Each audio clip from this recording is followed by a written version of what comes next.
Coming up this week on the Markcast, we are on the road again. Just can't wait to get. I'm not going to torture you guys with my singing, but the XFL is hitting the road. We have the summer player showcases. Everyone's been asking for 2 years about that. We have official dates, official times, and locations for all of that. Plus, huge guest list this week. We're coming off our big Amar Doman episode. We have Brock Huard, USFL Sideline, fan favorite, joining the show. It was important to them. That truck, that night of the first game that we did, I mean, it was a Super Bowl-esque buzz. Then the USFL players are unionizing with the help of Kenneth Farrow, longtime friend of the show. He's the president of the United Football Players Association. We know that there's a lot that goes into trying to get these leagues off the ground.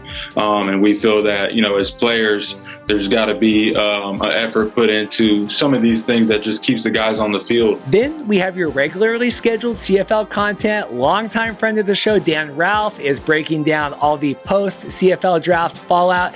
And we are talking the expiring collective bargaining agreement heading into CFL training camp. It was a 95% strike vote. And I mean, that's, the alarmist goes, oh no, right? But it's part of the collective bargaining process. Quan Bray of the Montreal Alouettes joins the show. Ultimately, the Grey Cup, honestly, like I said, that's going to be everybody's goal coming into camp for every team in the league, but it's on the people who stay consistently and, make the plays when the plays present themselves, So the ultimate goal really is like everybody just get on the same page and just work daily. And then we have Matt Ryan, commentator for the American Sevens Football League, coming on. We're talking a little alt football. I consider the A7FL to be the future of football. A lot of innovations that even the USFL are starting to take. Should be a good show. Thanks as always for your support.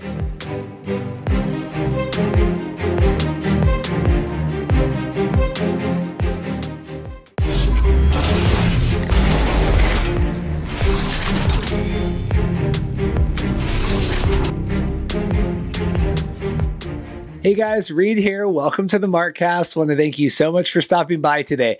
Crazy day so far here at Markcast headquarters. Besides all the breaking news with the XFL Summer Player Showcases coming out, my power has died today for about 3 hours in between all of our guest recordings. Luckily, none of the interviews were lost, but now we are back on and trying to record the intro and news segments here to get you all situated. Great show coming up today. Like I said, we're going to cover all the XFL breaking news with them going on the road, the big XFL road trip here, scouting the nation's best football players. We're going to talk about all of that.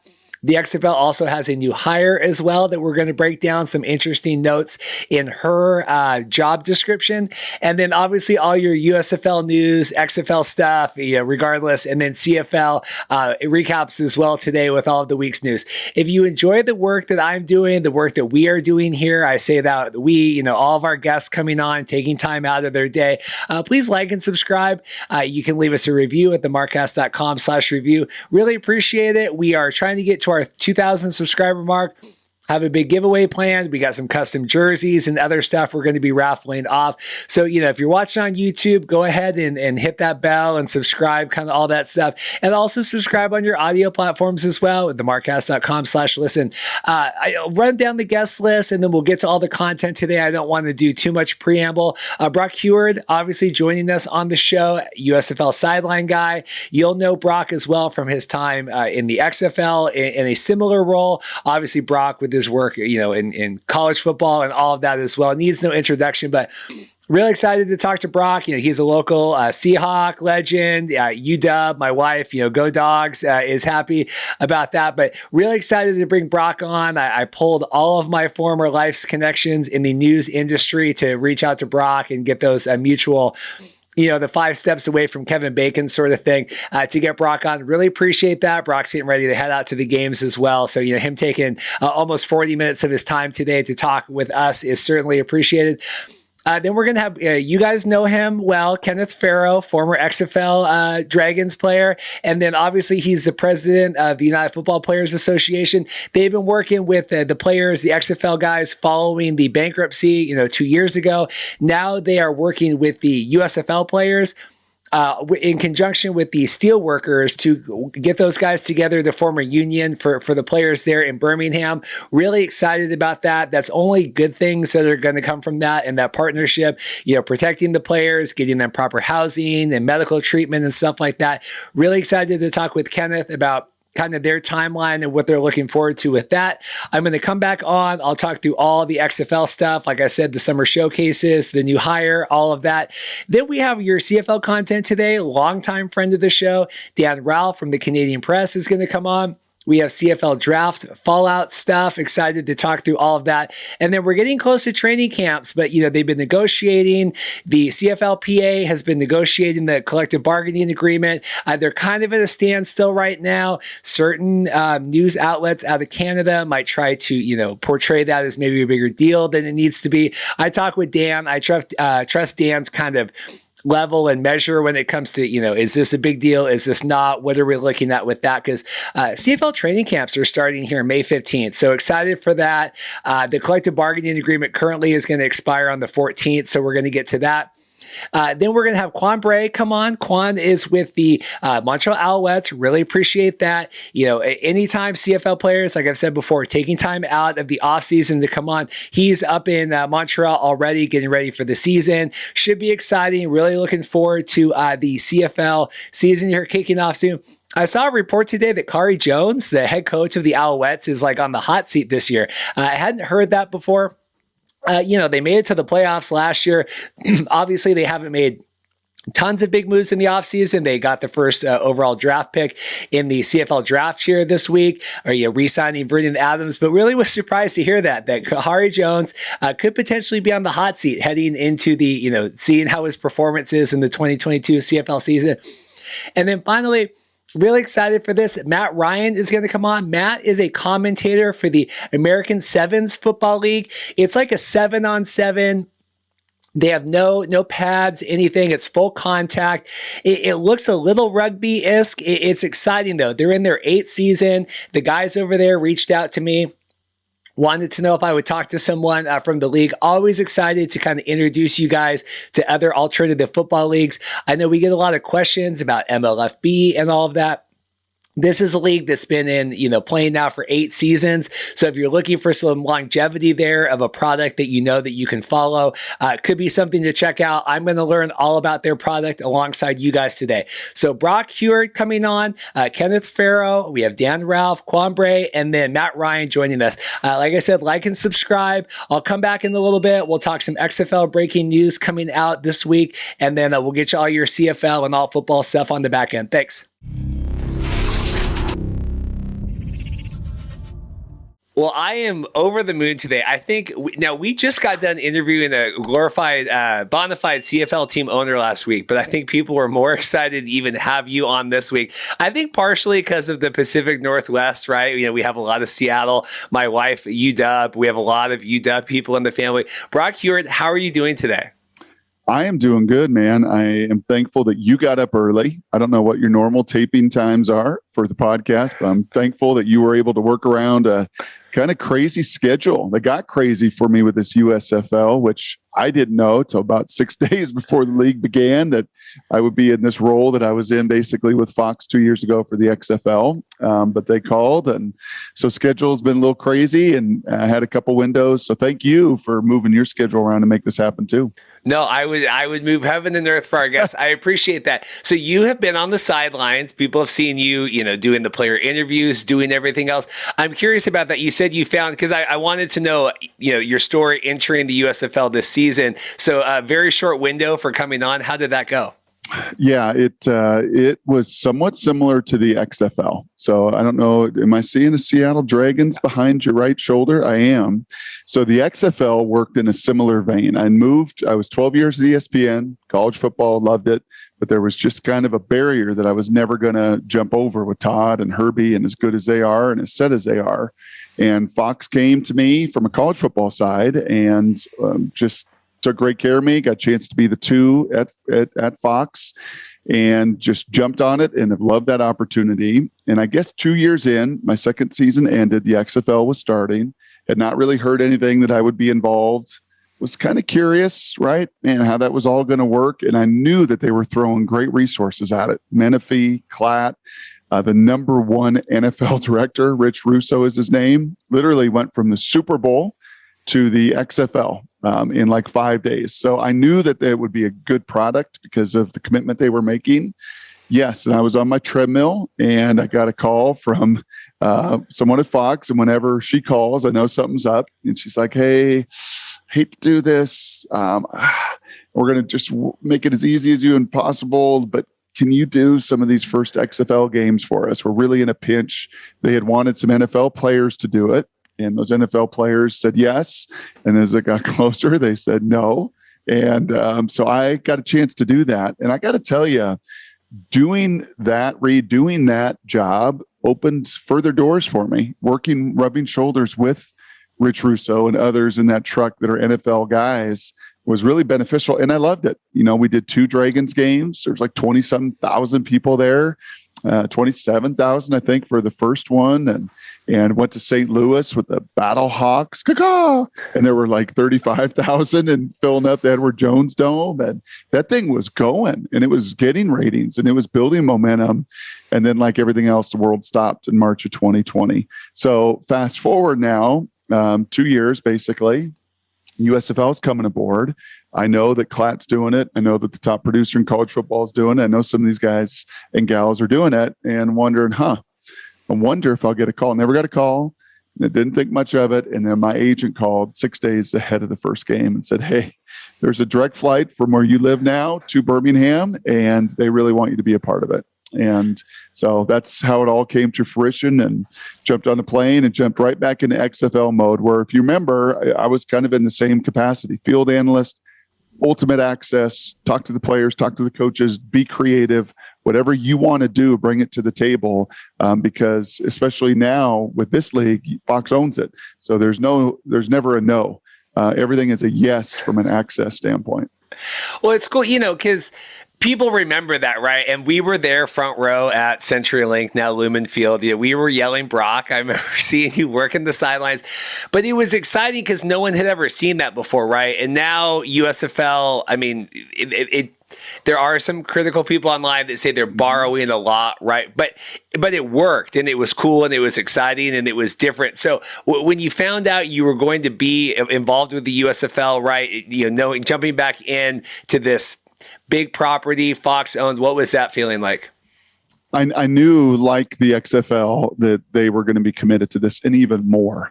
Right, the XFL, there was partnership with Vince McMahon, and that whole circuit and that whole world, and the WWE folks were involved, and it was cool, man. Those guys and gals are marketing. I don't want to say geniuses, but they are marketing extraordinaires. Like it is, they know how to market their product, and so it was neat to rub shoulders with those folks. But I knew that this would be the next level. I knew when Fox committed what they've committed to this from a resource standpoint, that they want to make this work. Their partnership with the NFL is important to them. This is a league all by itself. This is not a developmental league. This is not a feeder league. It truly is, hey, you guys have 10 weeks in Birmingham, a semifinal, a championship. You guys go attack this, get better in your careers, and we'll see what doors may open for some of these players.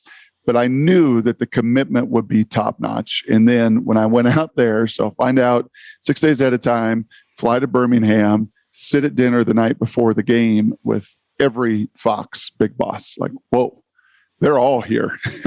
And oh, by the way, NBC's big bosses are here. And I didn't even know some of the names. I'm like Googling, like, who are they? So I could handshake and, put on a good hello, great to see you. But it was important to them. That truck, that night of the first game that we did, I mean, it was a Super Bowl-esque buzz when you have 36 people mics, you have about 50 cameras, including the pylon, helmet cams, 2 sky cams, drone cam, all the operators. I mean, it was, and you have the big bosses in the truck on both NBC and Fox. Like, it elevated the temperature, it elevated the stakes tremendously. And I give a ton of credit to Chuck and Mitch, producer, director, who are working under that microscope. I know the sound early on was a bit messy with all of those mics and trying to figure out how they were going to make this sound and look and feel. And I think over the 3 weeks, we've found some traction, and we'll continue to do that over the course of the season. But yeah, man, it was a pretty neat environment to be exposed to that kind of leadership after the game, big party and dinner and reception, and once again seeing everybody and talking and connecting with folks that I'd only seen on my emails, on big company wide emails. It was a good experience for me too.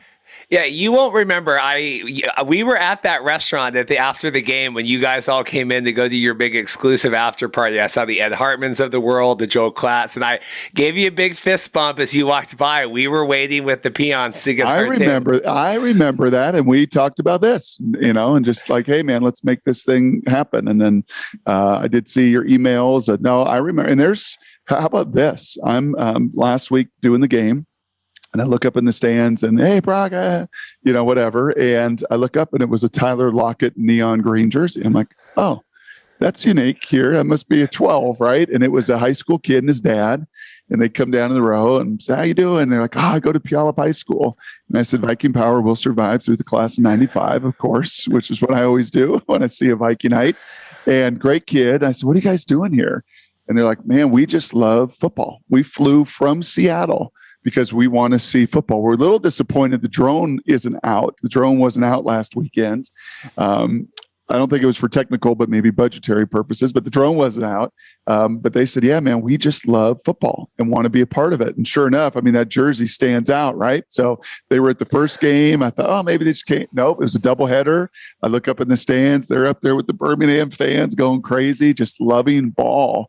And pretty neat to make a trek from Seattle to Birmingham simply to be a part of a league that is new. Some players whose names they recognize, but more than anything, just watching and loving pro football. Yeah, what have you thought of? Well, I guess first off, you're talking about the broadcast stuff. We had Kevin Kugler on last week. Amazed, like you said, some audio stuff, but really amazing how good the broadcast has been. I mean, like you said, you have some of the best in the business doing the broadcast, but I think from starting off in a fresh stadium, testing everything, I think it's been tremendously successful from that point of view. I would agree with you. It is a great setup. For those that want to make the trek to Birmingham, it's very convenient. You can stay right across the street. I mean, I know, is it the Silver Cloud right down there by Safeco, or not Safeco Field anymore? They've all changed names. Yeah. T-Mobile Park, where you could walk right and into Lumen Field as well. They've got the same setup with a couple hotels, so super convenient. Everything is there. The players have talked about the commitment to the weight room, the training room. The food's pretty good. Usually players all complain about the food. I haven't heard that.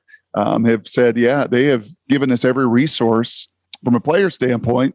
Top-notch coaches, Pepper Johnson, chatted with him this morning, Jeff Fisher yesterday, Todd Haley, Skip. Just some quality coaches, Mike Riley, that know their stuff and want to impart their wisdom on these guys. And those players do feel that. And so, yeah, I think you just see an overall commitment from a broadcast standpoint, resources from the player standpoint. I think picked a really good locale, other than the thunderstorms that, dance around there a little bit that we got to work around. Outside of that, it's just, that's not a coincidence. They spend a lot of time looking at a community to say, okay, where can we do this? Where can we kind of incubate 8 different teams and put them all in one spot and have Legion Field and have Protective Stadium and be able to manage meeting room and meeting space and weight rooms and hotels. And yeah, by all accounts, these players are still very much enjoying it, just as we are covering it. Thoughts about the quality of play thus far? Well, you were there, right? You got to see it. You got to see it in week 1, where it was a little more ragged, especially the offenses. The offenses have gotten better. I think they've covered the over 75% of the time, or darn near close to it, other than that Pittsburgh team that's got some problems. It's a hard watch and hard to cover. Not going to lie to you. We have out of the podcast. We have a voice. No, we have a voicemail about that coming up. A long-time listener of ours is a Maulers fan, but yes. Can't wait to hear that. Outside of Pittsburgh, that's just really struggling. Everybody else, it does feel very similar to me, again, being at field level with what we saw in the XFL. And it should. These are NFL guys that have started NFL games. You have first round, second round, third round, fourth round, fifth round, sixth round, seventh round picks all over this league, about 350 guys. I haven't quite added up, and I may have the research team do this, although they're a little hesitant because they want to make this about them. And I get that. It's not about the NFL.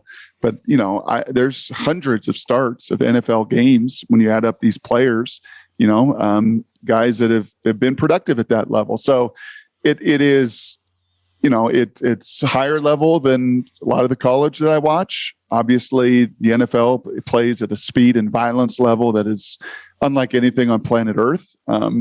But it's getting, I think in time, getting better and better. I think and I know, and every one of your listeners knows, and every casual football fan knows that the QB play dictates it, just like a pitcher does, right? If you watch Little League Baseball, 10-year-old baseball, it's hard. The pitchers can't throw strikes. It's probably the most brutal age to watch any youth sport because they just can't throw strikes.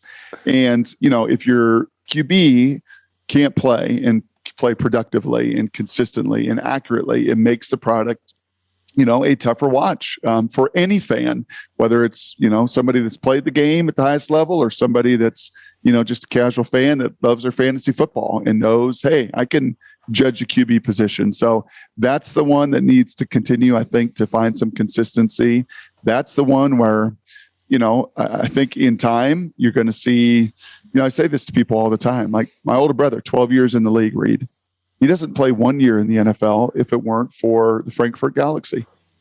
He was out of football. He was cut by the Bengals. He was working for Paul Allen. He was saving the Seahawks. He was going down that road. And the Dolphins called and said, we want to send you to Europe to play. And Damon became Damon the Demon. They went to the championship game. He comes back to Miami, wins the job. And 12 years later, can look back at that experience like Jake Delhomme, like John Kitna, like Kurt Warner, like a lot of those guys and go, man, if it weren't for that league, I may have not have had any NFL career. So eventually, got to get through this season. Got to play all 43 games. I think that's what it is. Got to play all of them. Got to keep getting better. Got to see someone emerge like the XFL did a couple years ago, right? With Walker, the QB, that then made the Carolina Panthers, that then started games. So that is what, this league will continue to need because much like the NFL draft last week, you need quarterbacks. You need quarterbacks at the top of the draft. You need quarterbacks in the USFL, and you certainly need it at the highest level too. You're hitting all the points here. This is good. I know some of the voice of stuff. We have a question. Talking about the spring leagues, the importance of it, given the overall growth, right? Obviously, you're a proponent, having been involved in the XFL as well. Talking about the overall popularity last 10, 15 years, developing the professional game and expanding it into other non-U.S. markets, right? Obviously, we've seen the NFL go to Mexico and stuff, but just the importance of having that spring alt football landscape, like you said, with NFL Europe, with all these alternatives to give people that extra shot. Yeah, and it's really for these players, and especially, and I think it's even more heightened, Reed, than from my years or my brother's years, because back in the day, right, last century when I was drafted in 1999, we got drafted, and then like you're at the facility April, May, June, you get like a 4-week break, training camp, double days, full pads, scrimmages, intense. Fast forward 23 years, I mean, yeah, you could kind of show up voluntarily if you want to lift weights the first 2 weeks of OTAs in April. And then we'll do about 10 practices in May and June. Can't have any contact. Got league officials all over. Everything is videotaped. If you try to break rules, you'll be fined. You'll lose draft picks, which we have seen all across the NFL. I mean, it's just you don't get the work that you used to get. You don't get the reps. You don't get the training. You don't get the intensity. You don't get that developmental piece. And then, oh, by the way, you get to training camp. And what do you get at training camp? No double days, no live tackling, no scrimmages hardly, right? Very limited reps. If you were to compare, and this isn't to be like, oh, when I played, we didn't get water in the 1980s. I'm not going down that road. But if you were just to simply compare analytically the amount of reps, practices, tackling, scrimmages from the guys that played in the 80s, the 90s, even the early 2000s, through the 2000s, compare that to post-CBA when those veterans were like, yeah, man, we don't need the offseason. we're going to limit this as much as possible. We're going to take our win on this side of it with the off season and, be able to enjoy, 4 or 5 months with very limited mandatory work. And so these leagues, because of that, I think become that much more important for the developmental phase of some of these guys that are close, that are just missing it, whether it's a couple inches of height, whether it's a couple ticks on the 40 time, whether it's just a couple inches of arm length and they're just missing some of those check the box, get right into camp, get opportunity after opportunity after opportunity. A lot of these guys need those reps to hone their skills to get yet another opportunity. You talked about the college play, right, versus USFL. You think some of the USFL you've seen is better. Our friends at Fourth and Long had a question about that, and then also about have you gotten any pushback from players on the sidelines if you wanted to do interviews? But first off, just to finalize the thought about USFL versus college for them. Yeah, I mean, it's really tough. If you put the Georgia Bulldogs out there, come on. I mean, 15 dudes drafted, they're basically a pro team, right? Cincinnati Bearcats had 9 guys drafted, so. And obviously spring ball and off seasons and winter conditioning and fall camps and all of the reps. And those guys in those teams are so established. So it would be impossible to say, hey, Tampa Bay Bandits, go play the Georgia Bulldogs in Athens. How would you do? There's enough pros. There's enough men. There's enough experience on that roster that they would not be blown off the field by any means. Would they beat the Georgia Bulldogs or Alabama or Cincinnati? I mean, I don't. That's hard for me to gauge, and it's probably a no, simply because these guys have been together for 6 weeks. So give them winter, give them spring, give them fall camp, give them a bigger roster than 45, cut down to 38 on game day.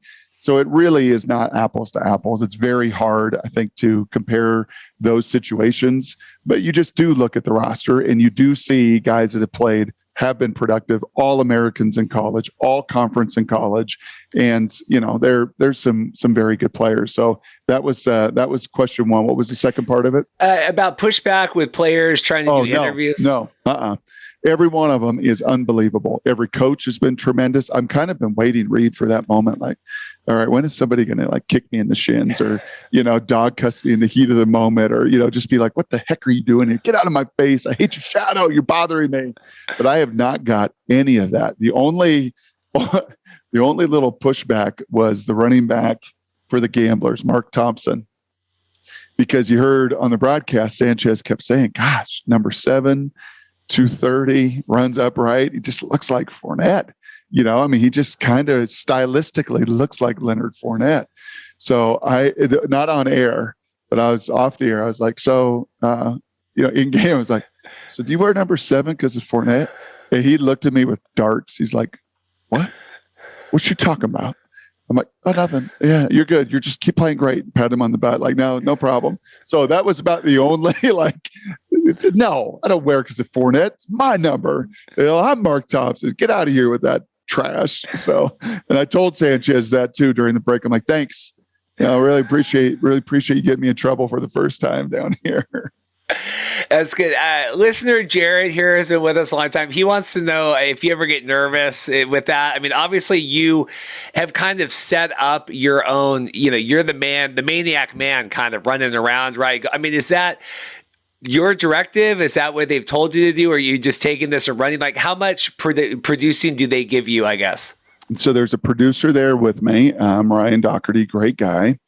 Works, again, on the #1 college football crew, knows his stuff inside and out. The producer, Chuck McDonald's the #1 college football producer, best of the best at Fox. And those guys really do just empower me. Whatever idea that I want to bring, I try not to get into. So my little mic, I've got a little talkback button for those wondering, from a geeky way, how do you guys communicate and do all of this? So I have my earpieces in. I'm listening to the broadcast just as if I was up in the booth as the analyst.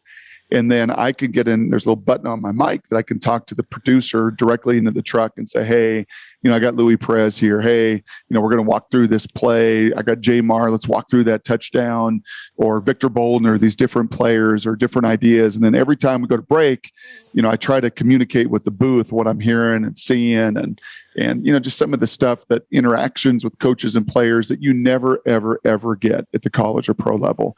The NFL is so guarded with every bit of their material, as they should be. They make the rules. They've got the golds, and he with the gold makes the rules. So, the access is so limited. College at the Power 5 level follows suit in many ways. Some programs don't even let you entertain any kind of conversation during the game. This is just the exact opposite. And I share with those guys, and they all watch now enough to know, like, that's pretty cool. Like, I kind of want that access, kind of want that story told. Clayton Thorson and Louis Perez and the QBs have been great. And I want to get more defensive guys. So this week, Friday night, Josh Banderas from Philadelphia is about as good a defensive guy as I've talked to in my career. Like, just QB on the field, coached at Oregon State last offseason. And I really want to walk through some of their defensive stunts, right? Some of their blitzes, some of attacking protections. And Fox, I'm talking a lot, so I'm sorry, Reed, if you got a ton of questions to get to. But Fox did, after the first week, and I don't know if I should share this, but I will. They did kind of like they do during political stuff, right? Where they have these polls and people and you can get instant feedback from fans that have watched the game. And the number one piece of feedback is we want football, right? We're here and we want football at a higher, different level. We want hardcore football. So you've seen Joel do hardcore football breakdowns. And so that's some of the impetus. That's been the push is, the most casual fans. Maybe there's some betting fans that enjoy it. But we don't have fantasy football yet for this. So maybe some of the casual fan is not quite clicked over. Those that have are like you. Those that have are like your audience. They love ball. They love these leagues. They love these players, and they want to learn. And it's kind of my job, I feel, on the sidelines to bring it in a new creative way as much as I possibly can. One more question from me, and then we have 2 quick voicemails. I'll let you go because I know I promised you 30 minutes here. Player that you've been impressed by the most, obviously our friend of the show, Brian Scott, just, had to take time off here, knee injury. We have a lot of guys that we've tracked through the CFL and XFL and, Spring League and all that stuff. Who have you been really impressed by that you've seen so far? Probably Jamar.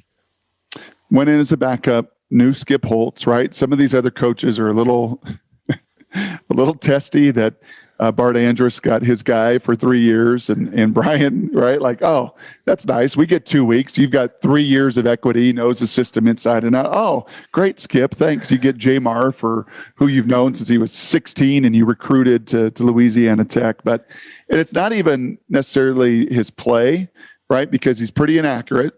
He gets too amped up and the ball will fly into the 5th row, but it's more of just his charisma. It's his character. He owns it. Like when he makes a mistake, he's got it. His teammates love him. It wasn't supposed to be his job, right? It was Alex Magoo. And even going into week 1, the day before, we meet with these coaches and Skip said, no, it's really Magoo. I'm not going to split reps. It's going to be Alex. And then he struggled so mightily, hurt his ankle, opened the door, Wally Pipp. And here comes Jamar, and he's just been awesome. So he would probably come right to mind. There have been, and I'm not just saying this because it's in a public forum, there really has not been a bad guy. Like they just, Pepper Johnson today was talking about his team fighting too much. That they just bicker and complain and argue amongst each other too much. And I've sensed that a little bit from his crew, but that's about the only unit really on any of these teams, even the Maulers. I know you'll get to this voicemail. Even those guys, I haven't seen finger pointing, complaining, whining, woe is me, I'm getting screwed, I'm not getting my, feed me, right? All that stuff that you sometimes see. I have not sensed really any of that from any of these players. And I think when you've got only 38 on game day, there's not really that opportunity for factions and for bitterness. Like you're playing, okay, maybe not getting the ball, but you're on special teams, you're running, you're playing, you're tired, you're exhausted when these games end with these kind of numbers. But yeah, you ask that question and right away, just Jamar comes front of mind.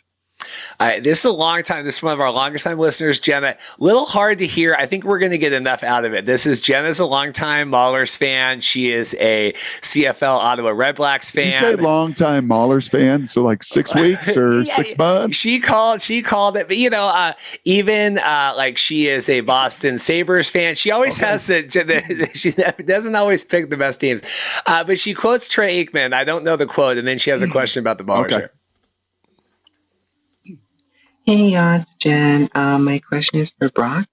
I'm a Pittsburgh Maulers fan, so the season has not been very fun.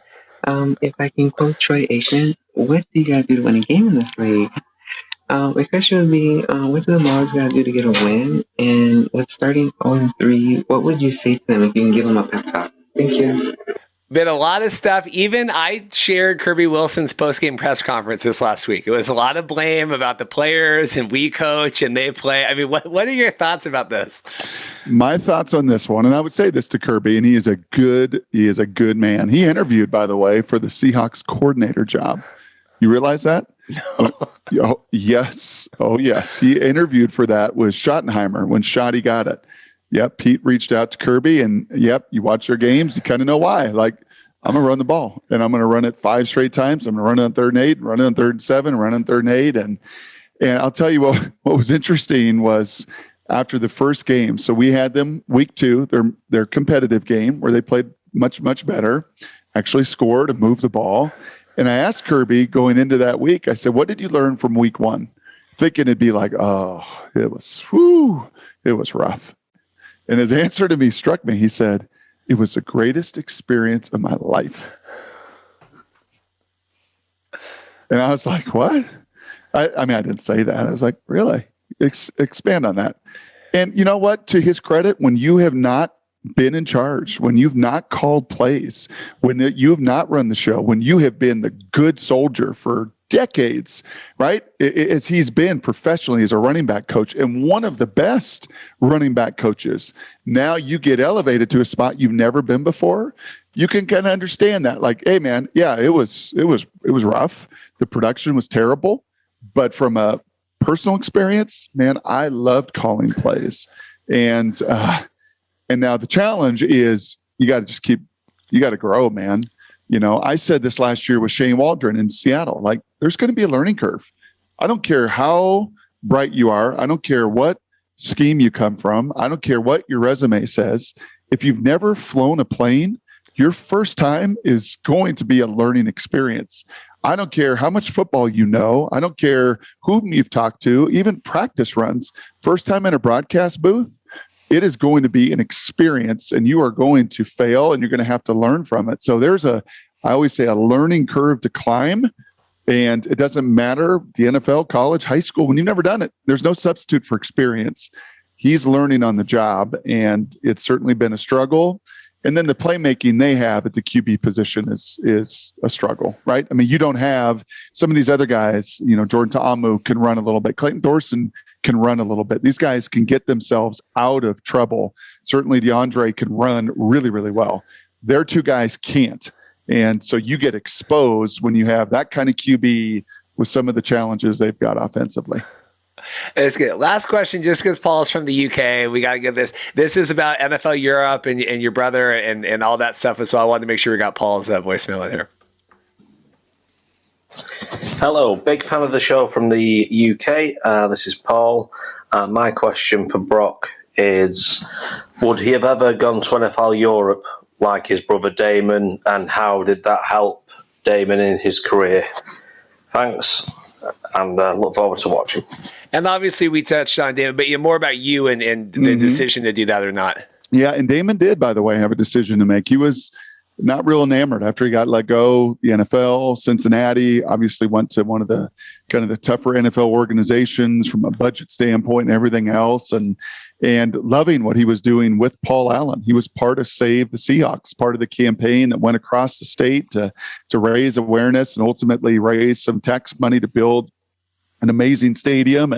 And Damon was a foundational piece in that, saving the Seahawks with Mike Flood and many, many others.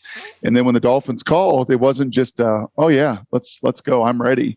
He was newly married. I think they were having a baby. I mean, it was a commitment to make that move into the unknown. And but the Dolphins were the first to say, hey, we're going to sign you, but we need you to go over there and play. And he loved it, man. And his wife, Julie, loved it. And the environment there in Frankfurt was amazing. And some of the chants that, we still will joke about 20-some years later in that environment. They had a big, huge in Frankfurt, like poster of him, of Damon the Demon. That was his nickname. So, and from there, it was invaluable to his NFL career to do what we talked about earlier, Reed, what these players are not getting in the NFL today: scrimmages, practices, live reps, live bullets, faster speeds, all of the things that you used to get, they're not getting. What I play in this league, the challenge for me was 6 years. My 6th year was on the IR. I had some fractures in my low back, and I did not want to get a fusion. And then I thought, well, I'll just rehab. I'll do traction. I'll do all this stuff and build and get back. And then I went and took a physical. My last taste of the NFL was flying first class to Tampa. John Gruden was the coach. Marvin Demoff was my agent. Those two were very friendly. So I was like, wow, this is nice. First class, Seattle to Tampa. Maybe I got a shot here. Stay in the hotel that night, next morning workout. And it was me with a lot of recognizable Curtis Conway, older receivers, older running backs, kind of guys that have been pretty beat up and chewed up in the NFL. But John liked veterans, and Doug Williams was a GM. And I think Paul Hackett was the OC. And we have a workout. And before the workout, I had a physical. And it was the first time this doctor measured my legs, kind of looked at me, and it's like, let me measure your right calf and left calf. And it was sizably different. And I didn't realize my left thigh and my right thigh were as well. And that spoke to just the dysfunction in my low back, that it was a mess. And so I think I threw pretty good. It was a hot, humid day. And I was like, I'm going to just launch this ball 70 yards. And I'm, my arm was still pretty good, but I don't think I had any chance of passing that physical, nor could I have played in the league like this or the CFL or anything and just physically survive. So that's not Reed. I'm not the guy that I run into at the bar, okay, that says to me, Brock, I've been a first-round pick. I blew out my shoulder in high school. I'm not telling you that story right now. There's no sob story. There's no, injuries ended my career. I wasn't good enough. My body couldn't sustain enough. So unfortunately for me, this league wouldn't have fit. Having said that, Colin Kaepernick, you want to play football in the NFL? Come on, come play. I'm serious. There was an article written about it, and I haven't necessarily said it on a broadcast yet, but you're working out, you're at Michigan spring game, you're in Seattle throwing, that you want to play after 6 years of not playing. This is the opportunity to go play. Chip Kelly, and we're going way long, so don't worry about it because I'm the one talking so much. But Chip Kelly said to me, I saw him, I had a week 1 Pitt Temple in Philly. He was coach of the Eagles. They just made cuts. He was at the game on Sidelines pregame.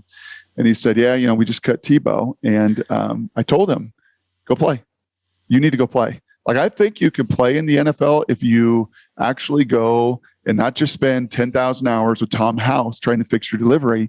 You got to go play in the CFL. You got to go play in the Arena League. You got to do what Kurt Warner, Jake Dellam, Damon Ewart, John Kitna, and those guys did.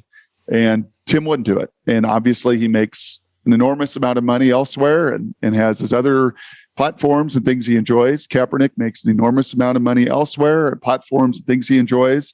But this is the league, man. This is it, Colin. If you want to get back in the league, I assure you, I could almost promise you that if you came and you played great for the next 6 weeks and you took a team to the championship and those ratings went from 1.5 million people watching back up to 3 million watching because they want to see you play, and you handled this and you carried a team, Reed, you tell me, you don't think an NFL team would sign him?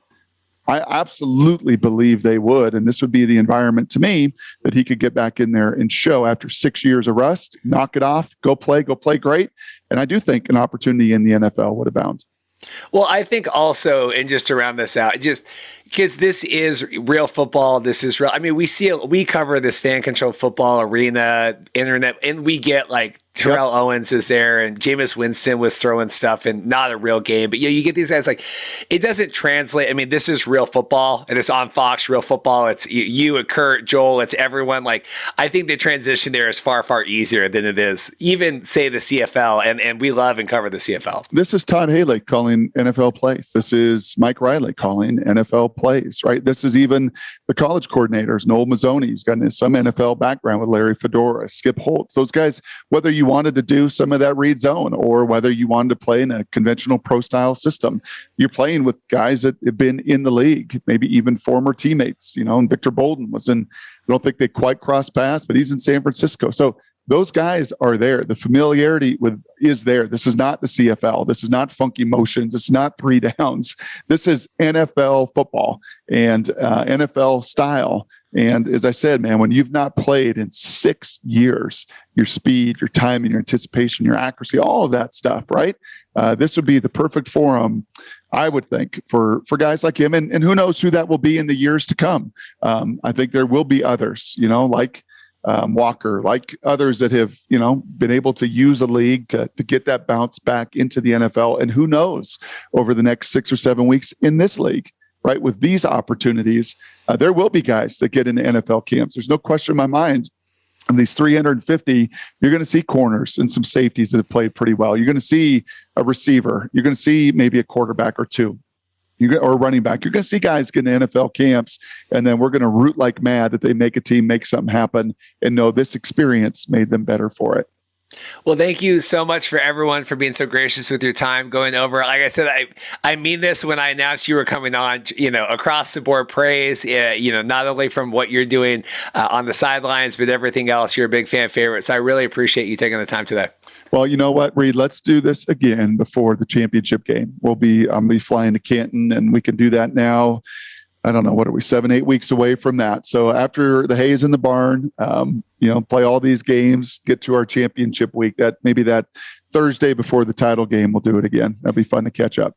I'd walk through traffic to get on there, so we'll do it. I appreciate it. You got my number. You got my email. We'll do it again, bud. All right. Thanks, man. Well, I am thrilled today. We are joined by a longtime friend of the show now, both from watching you play in the XFL. You've been on the show. We have Kenneth Farrow, president of the United Football Players Association. How are you doing today? Pretty good, man. Pretty good. How about you? We're good. So this is big, exciting news we have coming out, right? You guys are working with the USFL, helping the players kind of unionize with the steelworkers, right? So there's a lot of questions. I've seen a lot of people post stuff online. So I guess let's start with kind of what you have, and we'll have some questions from there. So what is the status update kind of as of this week now? What are we looking at? Right now, that hit the wire that, everything has been filed to be able to unionize. And so as far as our partnership goes with the steelworkers, that was kind of, that we knew that was going to be a big piece in trying to set up a players association that really has the ability to go into a CBA and get things done. And so we're kind of letting the steelworkers kind of take that, and kind of do what they do as far as the labor relations go and that whole process. So in the middle of figuring out, details for, dates and, how that process is going to go along. So it's kind of two separate things, right? We have that part going on where we're really trying to unionize and being able to get at the table and have a voice in what goes on with the contracts as they move forward. And then there's the organization part from the UFPA. And that's kind of what we've been able to do down in Birmingham, getting resources set up for, corporate housing and meal prep and, massage and chiropractors and, just trying to set up as many resources for the guys to get through these 10 weeks. And I think as an organization, that's been our main focus is we want these leagues to be able to be sustainable, to be able to continue on year after year, because that provides opportunities for the guys. And we know that there's a lot that goes into trying to get these leagues off the ground. And we feel that, as players, there's got to be an effort put into some of these things that just keeps the guys on the field. And so we've kind of tried to take that on as best as possible to try to help guys out, and not only the guys, but, the league as well to, we know that there's a lot that goes into marketing and XYZ. So to try to be able to take the burden off of that and just help the guys out is, what we're trying to do. And we've been pretty good at it so far, being able to get quite a few resources for guys out there in Birmingham. So you guys, so the United Football Players Association, that existed before, right? Coming out of the XFL, you guys established. A lot of players were kind of left in the dark through the bankruptcy, didn't know, right, the correct filing dates and being involved in making sure you got all the information out, right? So that's kind of where you guys started. So now this is the next kind of major step in that. Is that how I'm looking at this? Yeah, absolutely.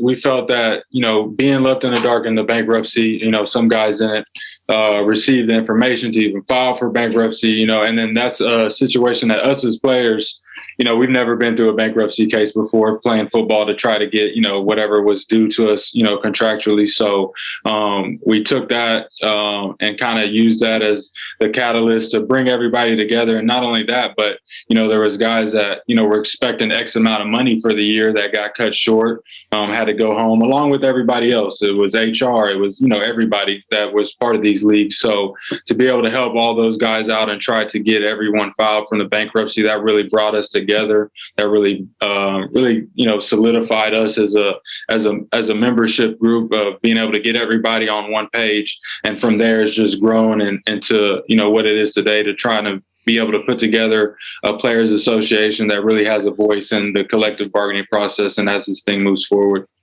I saw questions like, okay, so now is this going to be the USFL Players Association? Are you guys looking to incorporate, like with the XFL as well, do other leagues that way? What's kind of, I guess, from the organizational standpoint of it, how are we looking at this? Right. So we see it as, each of these leagues that start to come up, we believe that there's no reason to have a league without a players association. And I think through the past 2 years, we've been able to talk to, some of the best football minds, some really big names throughout the football world, people that were involved with starting the AAF, same with the XFL. So this isn't something that, us as guys just kind of came together last minute. This has been 2 years in the making of talking to, all types of people and kind of just gathering support and just affirmation that, this is going to be needed for us as players to not only protect ourselves, but I think it's a key component in making sure that, these leagues are sustainable and things, go smoothly when, these leagues start to get up off the ground. So we kind of view it as every league that pops up right now is doing a lot of work. And I think each league needs a players association. So as an organization right now, we're looking to be able to go in, step in and establish those things in whatever league that pops up. What is your guys' kind of relationship like with USFL management right now? Do you guys have strong relationships with the higher ups there? It's been a little bit, hit and miss. We've been able to set up a bunch of resources. I think as players, myself and some of the other players that are involved in getting this off the ground, there's already existing relationship with so many of the coaches, so many of the people involved there because, I said it, the football world it's a small community, everybody knows each other from players to coaches. I played with Mike Riley. Coach Sunland was my college coach. So there's so many connections there. And I think everybody at the end of the day knows that, we're there to try to protect the players and help the players as much as possible. So it's been good. We haven't had any issues trying to set up resources and communicate with guys. I think as it starts to go into the process of being able to actually create a players union and things like that, that's when it kind of goes into the court of steelworkers and Fox and things like that. And that's kind of where we let that process play out. And that's where the strength of the partnership with the steelworkers is going to, hopefully prove to be, worth our time and doing all this stuff. So like I said, it's been good. We know everybody knows us. So I think it's been pretty mutual to this point. But we understand that they have a lot going on in their inaugural season to try to even get to the end of it. And we by no means want to, put a wrench in that. We want to see these guys play the championship. We want to see this thing be up next year, but we also want to voice in some of the stuff that has been put in place as this thing continues to grow. I absolutely echo your sentiments there, and I totally know where you're coming from because I get a lot of pushback of that too, right? We're trying to get people on the show or try to do whatever, and it's always just like, well, it's crazy right now. We're in the first, like, it's the same thing I deal with the CFL. It's like people want to be involved in the work. the work always comes when it's the busiest, right? So just because it's crazy and it's inaugural season, like that is why this is so important, right? For you guys to come in and work through this, is because we don't want these things to slip through the cracks, and then we get to year 2 or we get to, like, that's why. Anyway, I very much echo and get your sentiments there, that you want to make sure you are in at the ground level here, because you go a whole season and then it's like, well, that's the way we did it and we'll do it again. And why do we need you guys when it is important to establish these guidelines now? Right. And like you said, I mean, there's so much work that goes into these leagues. We understand that fully as players. I think there's a very good, there's extremely good understanding of everything that has to go into this thing to make it work. And being a part of, 2 leagues in the past and seeing just kind of the positives and negatives, we believe that, they have to do what they have to do to get it off the ground, and we have to do what we need to do to be able to establish something that, can turn into a partnership and something that can grow moving forward. Well, and I mean, you've put in the work in the town already. I mean, you were in Birmingham. I know we tried to connect and you were doing your craziness and I had the live show and everything. But I mean, you guys were on the ground there, working with people, getting to know everyone. Talk about that and how important it was to kind of build those relationships and be on the ground for that, for the inaugural kickoff. Huge, because, I think as we've gotten this thing rolling over the past 2 years, I think the whole point of a players association is to be able to help the players.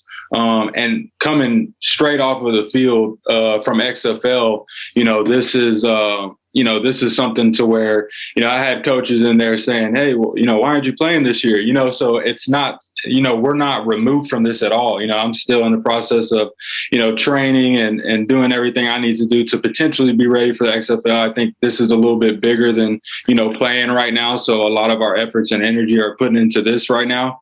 But to be able to get to Birmingham, connect with local resources and connect with people that are passionate about football, but also want to help these guys. At the end of the day, if we're going to, move and try to be a players association, we need to have resources set up. So I think the biggest thing was being able to get things like, chiropractors, massage therapists, corporate housing at a cheaper rate than what the guys have to pay for now, meal prep companies for nutrition. A lot of people don't understand the ins and outs of popping in a bubble city and having to be in one place for 10 weeks. Like, you only have so many food options and things like that. So being able to give tangible things to the guys that is going to help them not only get through the season, but help them develop, help them stay healthy, stay on the field. And, after this season, some guys are looking to make that next jump. And if you can't go through a season and take care of your body and be eating right and doing things, it's going to be a long year for anybody that hops on an NFL roster. So just trying to alleviate as much of the pain points that we can. Because we've been through in the last 2 years, we've had to set these things up without an organized collective body helping us. And so just trying to do as much for the players as we can. And a lot of these guys, like I've said, I've been in the locker room with. We've gone through these situations. I got teammates playing right now that, I was on the team with. So everybody understands kind of where we're coming from and, everything that we've been through. Like I said, we're not removed from this at all. I still got the itch to get out there while I was down there in Birmingham. So. Well, it's interesting, because they get all these guys and they say, come to Birmingham, and it's basically like you have $150 or whatever, stay at the hotel here or else, hey, it's up to you, go figure it out. And not that like that needs to be on the USFL to be like, let's handhold you and like find you somewhere more affordable. But that's a lot to put on the player's plate when they're coming down there, right? And trying to get ready and moving and setting up their family to be apart for 3 months and doing all these things. And so having someone, even for something as seemingly trivial as that, but it's monumental. It's where you're going to live for the next 3 or 4 months. Having those assistances is huge, I think, for having these players that maybe don't even know what to expect walking into this, right? A lot of these guys haven't been in a pro league either before or in a while. It's kind of a shock a little bit. Yeah, absolutely. And so, like we said, the biggest thing as a player is you want to be able to go somewhere, step into a professional setting and focus on the job that you got to do. If you're worried about, the rent back home, your kids, your family, setting something up to where you can make it all that, sustainable for 3 to 4 months, that's a lot of extra stress that goes into having to go out and perform on TV and do what you got to do. And so, like I said, I think we understand the predicament as far as the financial situation that these leagues are in. And I think the biggest thing is the timeline. You know what I mean? These guys got there to training camp with 25 days and they were playing a game. And so realistically, when you're talking about learning a playbook, you're talking about figuring out, where you're going to be on the team and all these things. And you got practice, you got meetings. You don't have a lot of time to do a lot of these other things when it's that short of a timeline. And so to be able to go out there and perform at your best, and being able to walk away from practice meetings and go to a situation where you're comfortable with is something that there's not enough time in the day for these guys right now with what they got to do. And so being able to take some of that off their plate and let them just go out and play is, kind of the whole goal of everything. So to round this out, so steps moving forward. So you guys have announced partnership with Steelworkers. Are the players, so that they're playing now, are they going to need to opt into this? Is that being taken care of behind? I mean, how is it all for next steps here? What are we looking at timeline for this? Right. So, we had to go in, we had to share, we had to, a part of setting up the resources, the partnership with the Steelworkers, we had to get cards signed of guys saying that they wanted to, be represented in some way, shape, or form. And then, now it's gone into that process of, is there going to be an election? What date is that going to be? And so that's kind of where, like I said, we've kind of stepped back and we let the Steelworkers kind of do all the things that they do when it comes to labor and things like that. And so we're still kind of waiting to learn details about that process. And like I said, this is new to us as well. You know what I mean? We've not been in this situation as players before where we're trying to, set up a players association. So that's why we felt like we had to get a strong partner in the labor industry. And I think the Steelworkers provide that for us. And so, we're learning on the fly too, but we also have somebody that has done this for decades and know exactly what they're doing. And so we're just trying to guide the ship as best as we can. And we're waiting to hear what the next steps in the process will be as well as we move forward. And you said you got, how many signatures did you get from players to go about this? We got super majority. It's fluctuated, when guys get released and things like that. But we're at a super majority of the league. So way more than what we needed from just legal standpoint to be able to organize and start this thing. So we're looking really good right now. Awesome. Well, I know we'll have some more of your counterparts on here in the future talking about all this stuff, and obviously we'll get more timelines and stuff. But we've had you on before talking with all the post XFL and the CFL and everything. I firmly believe that there needs to be an independent body that is helping these guys out. There's just so much to maneuver and manage, and like you said, even just getting the right signatures you needed with players being cut and brought in, and the turnover of these leagues is tremendous. So I definitely. We support you and what you guys are doing. If people want to learn more about all the stuff that you guys have going on, right, and where they can get more information, where would you have them go? Yeah, unitedplayers.org. And then, like I said, we've been doing so much work focusing on getting these things set up, but moving forward on social media, Instagram, Twitter, United FB Players. So we'll be putting out a lot of stuff like that moving forward now that we've kind of got some of these things set up in stone. So you'll continue to be able to, kind of read up and learn and just find more information as the weeks continue on. And that's another thing that you hit on, a part of the board. We got Ryan Cave, who was a part of the Arena AFLPU player president for a long time too. So there's a good mix of guys that are a part of this organization that have been at every single level, know what every single level looks like.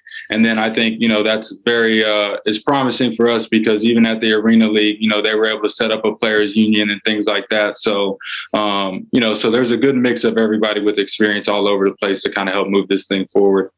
And obviously the education and the growing pains you guys go through now, XFL comes back, right? I imagine you guys are going to be in talks with the league as well to kind of help facilitate that if that needs to be done as well, right?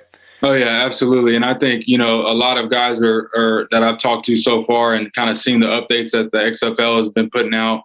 guys are excited about that. You see guys like Hines Ward, Terrell Buckley, Wade Phillip. You see a bunch of big football names that have done it at a high level and the professional ranks for a long time.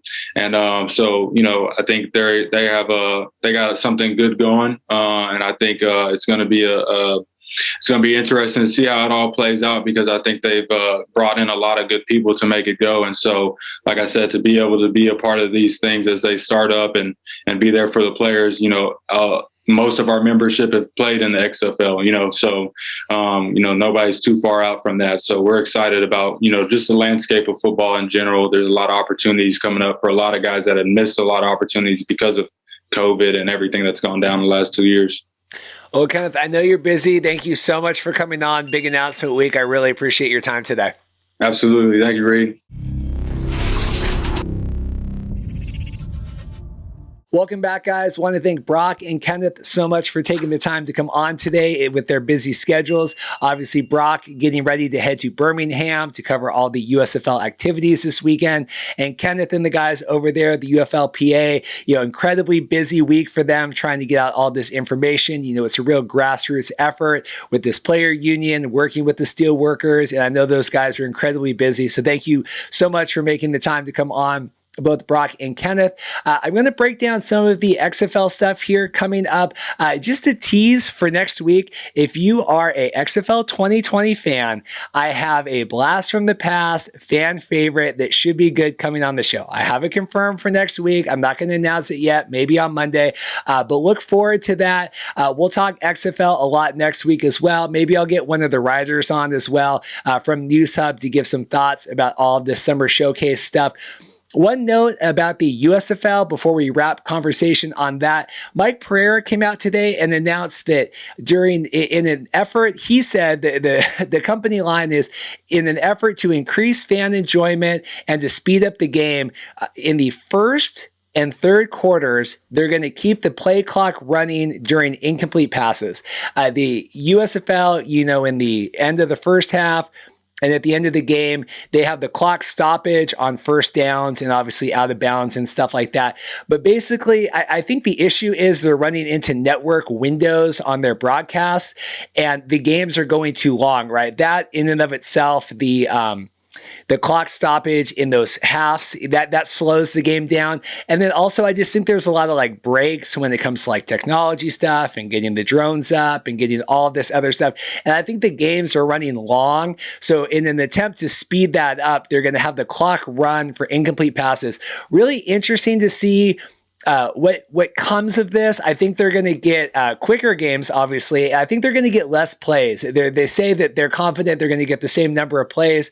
I corresponded with a friend of the show that has his hand in the XFL rules. Not quite sure if that's going to work out the way they want. I don't think it's a terrible look. This is very similar to the fan controlled football. We're switching rules.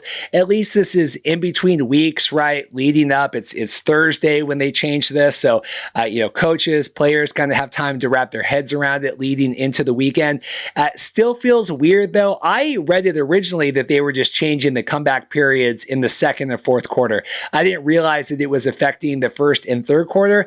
So it's weird. It feels odd to have different rules for every quarter, right? It's one thing to have the 2-minute warning. Okay, people are used to that with the NFL, but it does feel weird. Just during the first and third quarters, if you have an incomplete pass, we're going to let the clock run. These are things that probably could have been resolved with a longer training camp. We saw the chip in the ball, the whole chip gate a couple weeks ago. All of these things could have been, maybe solved ahead of time with a little more due diligence with rule testing. I don't think they tested a lot of these rules heading into the season. Like I said, I don't think it's a cry for horror, whatever. They're doing it. All the teams are going to be on even footing this weekend. But it does feel weird, and it does feel a little fan control football-y. Moving on to some XFL news. First and foremost, we have a new executive team hire for the XFL. Erica Mulliman I hope I'm saying that right, as Senior Vice President, Team Services. Always excited, first and foremost, to see XFL bringing in new people, adding them to the executive team. Always exciting, especially having another woman added to the team. Really like seeing that, diverse candidates, smart people being involved in the upper management there at the league. What's interesting about this hire of her as the Senior Vice President of Team Services, if you look in in her job description, adding a lot more credence to the fact that the XFL is going to be playing in their cities and not in the doomsday kind of bubble situation that Mike Mitchell had originally reported in. And then obviously we've kind of reversed course from there. I think they got a lot of backlash, the league, from the idea, of doing the USFL, all teams in a bubble. The prevailing theory now is they're going to be practicing, training in Dallas, team offices there, and then either playing in the cities, traveling out to the cities for game day, doing some sort of hybrid model that way, I think is a prevailing thought. Kevin Seifert today with ESPN had tweeted about that, had a story, and I was happy. Mark Perry was quick to point out that, Mike Mitchell's reporting on that preceded his report by a few weeks. Always a fan of giving credit where credit is due. But if you look at Erica's job description here, and this is from Janet Dutch, I hope I say that right, Janet Deutsch, who is the Chief Marketing and Content Officer, talking about Erica's job description. And this article is at XFL News Hub. This is from the press release. You can read this on XFL.com as well. Erica has extensive knowledge across corporate sponsorships, marketing, community engagement, and game day operations, all of which are critical as we continue to establish team roots in each of our local markets. Actively engaging with our communities is a key priority for us, so together we can build a league that represents the fabric of each of the cities in which we play. So that is adding a lot. We've been talking in the News Hub Writers chat today, on Twitter and in the private chats, adding a lot of credence to that idea, right? That the XFL is going to be establishing roots in the local markets. I don't know if that was always the plan, if this was an about face kind of following, seeing some of the hurdles that the USFL has gone through in terms of non-Birmingham cities drawing adequate fans to the games. This is interesting, though. The other part on here, this is from her job description. In this role, Mulliman will manage day-to-day business operations for each of the XFL's 8 teams, including developing a consultative model to optimize market inputs and executing growth strategies in local markets as the XFL prepares for its 2023 season. So it feels as though she's going to kind of be like the liaison to the team presidents. You guys remember, we had Ryan Gustafson and all of that back. The original XFL team presidents. Janet was the team president for the New York Guardians back in the day. So maybe Erica is going to kind of be that liaison there and work with them, developing that. Again, we're seeing with the XFL, learning, watching the USFL, that you need to have some sort of local fan engagement in the cities while the season's playing. I think the USFL banked a lot on local Fox sponsorships and TV networks running ads, things like that. Paul and I talked about that on the show months ago, that I didn't know how effective that was going to be, kind of this blast social media marketing where the Birmingham account says something and then the Maulers account says something kind of similar. So this is interesting. This is definitely taking a more nuanced approach to that. We're going to have Erica working with the presidents, developing these relationships in the cities, kind of building the fan interest that way. So really exciting. Like I said, you can see the article on XFL News Hub. XFL also has the press release on their site, but lots to sink into there with the new hire. The other obviously big breaking news that came out today is the XFL is going to host Player Showcase series in 6 cities across the United States. And there's a lot to, look at this.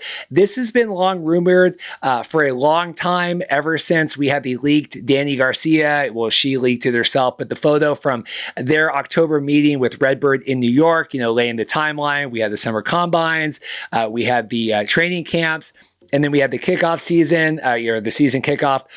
These are going to be a series of 6 showcases. You can register for any of these now. If you're a player, you can go to showcases.xfl.com/register, showcases.xfl.com/FAQ. They have a great FAQ section here, which we'll go through. There's going to be 6 locations. According to league officials so far, these are not open to the public. I'm working with them. You'll see if we can do some sort of media stuff. None of these are near me, but there might be one that'll work out timing-wise for a little bit of travel, but these are not open to the public. I know that was a very popular fan event 2 summers ago. I would like to see them reverse course on this. That was a great way. Again, if we're trying to build fan interest in the local markets, we all traveled out to the Seattle one. You had Zorn there. You had, I think Oliver Luck was there. You had all of the main players there. Great way to drum up interest in the city. We had a lot of local TV stations out there doing coverage about that. Lots of photos coming out. Would really highly encourage that, and I'll continue, and I know Mark as well will continue talking with league officials about that. Would really like to see these open to the public, but right now they're not. There's going to be a Washington, D.C. showcase at the University of Maryland on Friday, June 17th. There's going to be an XFL HBCU showcase at Jackson State in Jackson, Missouri on Saturday, July 16th. There's going to be a Florida showcase on Sunday, June 19th at IMG Academy in Bradenton, Florida, and XFL Arizona showcase July 22nd, which is a Friday, Arizona State in Tempe. There's going to be a Hawaii showcase, which is interesting, McKinley High School in Honolulu on June 25th. And then the Texas showcase is going to be at Choctaw Stadium. That's the old Renegade Stadium on Sunday, July 24th. They had originally reported that as July 24th, and I know from my wedding industry, it's a Sunday, July 24th, so they were quick to update that. The HBCU showcase and the Hawaii showcase are going to be invite only. The other ones, like I said, you can go to showcases.xfl.com/register to apply. And this is exciting. We're emailed all the time, people emailing constantly, when is the XFL doing tryouts? When is the XFL doing this? This is how you can go about this. We got 4, the 4 open tryouts: Washington, Arizona, Florida, and Texas. Not getting up to the Northwest. Hopefully Arizona is a doable location for you. If you're someone that's on the West Coast, go down to Texas as well. I think the big miss with this, like I said, not open to the public. I think obviously you got to staff that and get the stadiums, or if we're at the high school, you got to get people in to be able to facilitate the crowds. But even when we did the Seattle one, it was very minimal setup. They had, a couple tables where you could get some flyers. I think they had the uniforms at that point. We could do photos with the uniforms, but pretty minimal to set that up, but that's exciting. So the XFL is going on the road. This is different. USFL did a lot more invite only through agents. Interesting to see that XFL is doing this. The couple of takeaways from this: it is going to cost you to apply. It's a $250 player registration. That's going to include, obviously being registered, results. You're going to get a box lunch and refreshments for $410. So what is that? Is that $260 more? You're going to get a video package, a personalized showcase video of all of your, how you did at the event. You can also transfer your showcase location if you register the one and move to another. That's going to be $25 as long as the showcase isn't sold out. But what's interesting is if you're a member of the season, they're going to reimburse you the $250 registration. So if you pay the $250, sign up, you get drafted by the XFL, and you're in the regular or postseason, they're going to reimburse you that $250. I think that's nice. Obviously, we would like to see open tryouts, right? Players, $250 isn't nothing to be able to try out, for the XFL. I think they could charge a lot more, right? I mean, the Spring League, I think, was charging $1,000 to $2,000 for the Spring League. Obviously, this is a different setup. I mean, this is just a training camp or a combine, but the idea that you would get your money refunded that way, I think is interesting. Player eligibility, you need to have been graduated from high school in the year 2019 or earlier, or have exhausted collegiate football eligibility. And you can have no more than 4 years having lapsed since a player's last collegiate or professional football game. And the key here is you cannot be under contract by any other professional football league. We've seen a lot of that right now, hearing that USFL is enacting their year 2 extensions for a lot of players. Remember, we reported on that months ago when the league handbook, the USFL handbook came out, that the USFL basically had the option to opt you into a second year if you were a player there. it was up to them to decide to let you go or not, barring injury. And so if you are under contract by the USFL, you are not going to be allowed to participate in the XFL Showcase. Very interesting there. You can also not be a current member of a collegiate football team for the 2022 season. They talk about specialists, a specific showcase for specialists that will be announced at a later date. Limited space as always. You're encouraged to register ASAP. Non-refundable. They've got some weather issues, things like that here, and obviously you got to get your own way there. But this is interesting. Again, you can go to showcases.xfl.com. This has all the information here. I know there's been a lot of players looking for this, chomping at the bit since the XFL closed down. And here you go. It's not quite the summer showcase that we knew from 2020. It's a good mix. I think if we could get some local media people out there, I know Mark wants to travel to one of the events. I want to go to one if we can get some of the writers involved in that. But again, it's a free way. It's a free event. You're already doing it anyway. Hire a couple interns to come and manage crowd control while you're doing this. I think people eat this up. I think XFL, USFL, I just don't think they understand current XFL, that is. I don't think they get the little stuff that we as alt football fans freak out over, like this Mike Pereira time change thing today with the USFL clock. Like, that's a big deal. People are going to spend the rest of the day dissecting that, analyzing that on Twitter and in message boards. It's interesting to me here. Like, you're going to go to the effort. You're going to Hawaii. We're doing the showcase. Let fans come to the sidelines, take some photos. I don't understand that. If you have any comments about that, I would love to get your feedback. Like I said, I'm sure we'll continue this conversation next week. I have a big XFL fan favorite coming on next week. I'm not sure if I teased that at the top of the segment. So if you are a XFL 2020 fan, long time, blast from the past, it should be a good guest next week. And maybe we'll get one of the writers on as well to dissect some more of this XFL stuff. I know Mike Mitchell also has an article out on XFL News Hub, kind of prognosticating some of the assistant, offensive coach coordinators, people that are going to be involved in all of the XFL 2023 teams. So if you're looking for more, I know Mike laments sometimes that people always claim that they're hungry for XFL news and then don't read his articles. So if you want more news, Mike has it's a really long article, but Mike has a really good long article up right now that you can go check out on xflnewshub.com. Going to transition to Dan Ralph right now. We're talking CFL draft fallout and the collective bargaining agreement potentially expiring before the CFL training camps are kicking off. Then we're going to talk to Quan Bray of the Montreal Alouettes, and then finally wrap up with Matt Ryan of the A7S Football League. I'll be back at the end of the show to say goodbye. Thanks. Well, I'm thrilled today. I don't know if you've been on the show since our big Hamilton live show. We have Dan Ralph with the Canadian Press. How are you doing? I'm great. How about you guys? We're good. We're moving through. We had the big CFL draft this week. We're getting ready for training camps and the collective bargaining agreement, negotiations, all that stuff. So I figured we'd do a catch-all with Dan today, talking about all that stuff. Perfect. So we had the big CFL draft this week. It's weird, right? Americans and following the NFL draft, which was this 4-day spectacular in Vegas and had fountains and had Ice Cube and Marshmallow and all this stuff. The CFL draft is a little bit more of a toned down affair. It's like saying one's night and one's day, right? Especially when the consideration that the CFL held 2 drafts in the same day. So they did the global draft at noon, and then they did their big free-for-all over 2 hours later that night. Yeah, I watched all 3 nights of the NFL, all 3 days and or nights of the NFL draft, and it was a little different.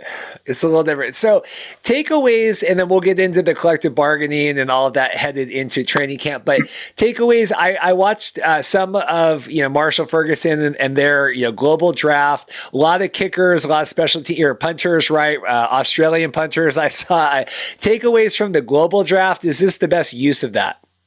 Well, you know what? I think what it does is it allows teams to get punters at a how do I be nice about it? Premium. At a very, very definitive cost. Yeah. And, And let's face it, some of these Aussie kickers are very, very good. I mean, I remember when Josh Bartel came up here, and he was, I think, the first that we saw.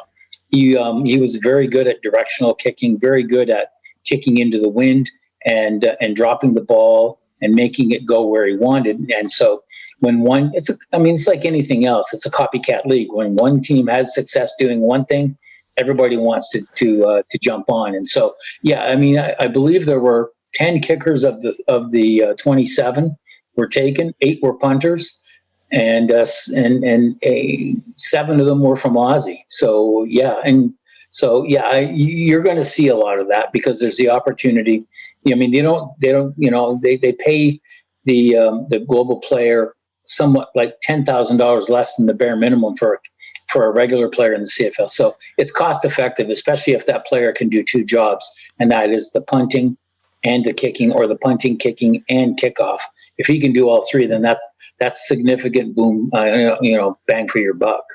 Yeah, I saw a lot was made in John Ryan last year when he retired or stepped down from Saskatchewan. Like, I know that he was injured too, and a lot was made. Okay, he's a little older and maybe he's injured, but that was his thing. Was we're getting these global guys and they're taking the position where maybe John Ryan's asking more than the minimum, but at least you have these guys that could be getting the minimum are getting overshot because of the global guys. I think he brings up a valid point. I mean, John's, back in the day when he was in Seattle, he was making 7 figures, right? And then to come back, and I think he came back to his hometown team for $100K, which by comparison is like meat and potatoes. And then you've got guys who are making 56 or 58,000 to do his job, and they're younger. Then yeah, I totally get where he's coming from. I really do. So global draft, is this working? Is this a thing that we like? Is this beneficial, right, to growing, to getting new player talent in there? Well, good question. I know when they brought the concept up 4 years ago, I mean, Randy Ambrosi, the CFL commissioner, talked about getting European and Mexican players, into the league and hopefully that paving the way to maybe getting CFL games broadcast internationally. That hasn't happened yet. If it has, it hasn't generated a significant revenue stream. This year, for example, usually kickers are the first players to go. This year, a defensive lineman from Syracuse went first overall, and this guy was good enough to sign a free agent deal with the Buffalo Bills after the NFL draft. So, maybe we're getting better players. Maybe we're getting more specialized players. I'm willing to give it a shot, willing to just continue watching, see how this develops. But I think right now a lot of teams are looking at it as a way to save some money and are approaching it as such. It's interesting, talking about growing the game, and I thought the same thing yesterday for the XFL. NFL, right, announced we're doing the 3 games in London, the game in Munich, and then the game in Mexico. And I thought NFL being able to schedule a Monday night game in Mexico because of the time zones, right, because of travel and all of that, speaks to why, like you said, trying to get CFL games, broadcast, like you said, in Mexico, in the States, XFL expanding, whether it's teams or broadcast rights into Canada, into Mexico, makes so much more sense than trying to, like you said, incentivize Australian, whatever, because we have punchers, or German, we're bringing in all these, like, that's a huge untapped market, and the time zones and travel and jet lag make that so much more beneficial to trying to coordinate. Yeah, they do. And I mean, it sounds good. And for the NFL, the cost involved in making that switch is more than manageable. I'm not so sure the CFL has the same economic means to do that. You have, the production cost of getting games from Mexico to Canada or from wherever. So I think the concept, I like it. I'm not sure I'm crazy about trying to cover a CFL game in Mexico City, having been. But you know what? It seems to be the movement in pro sports now is to make the games more international, make the games more global. So I understand it. I just wonder from a cost point of view if that's really doable for a league like the Canadian Football League, which has to operate within its own means.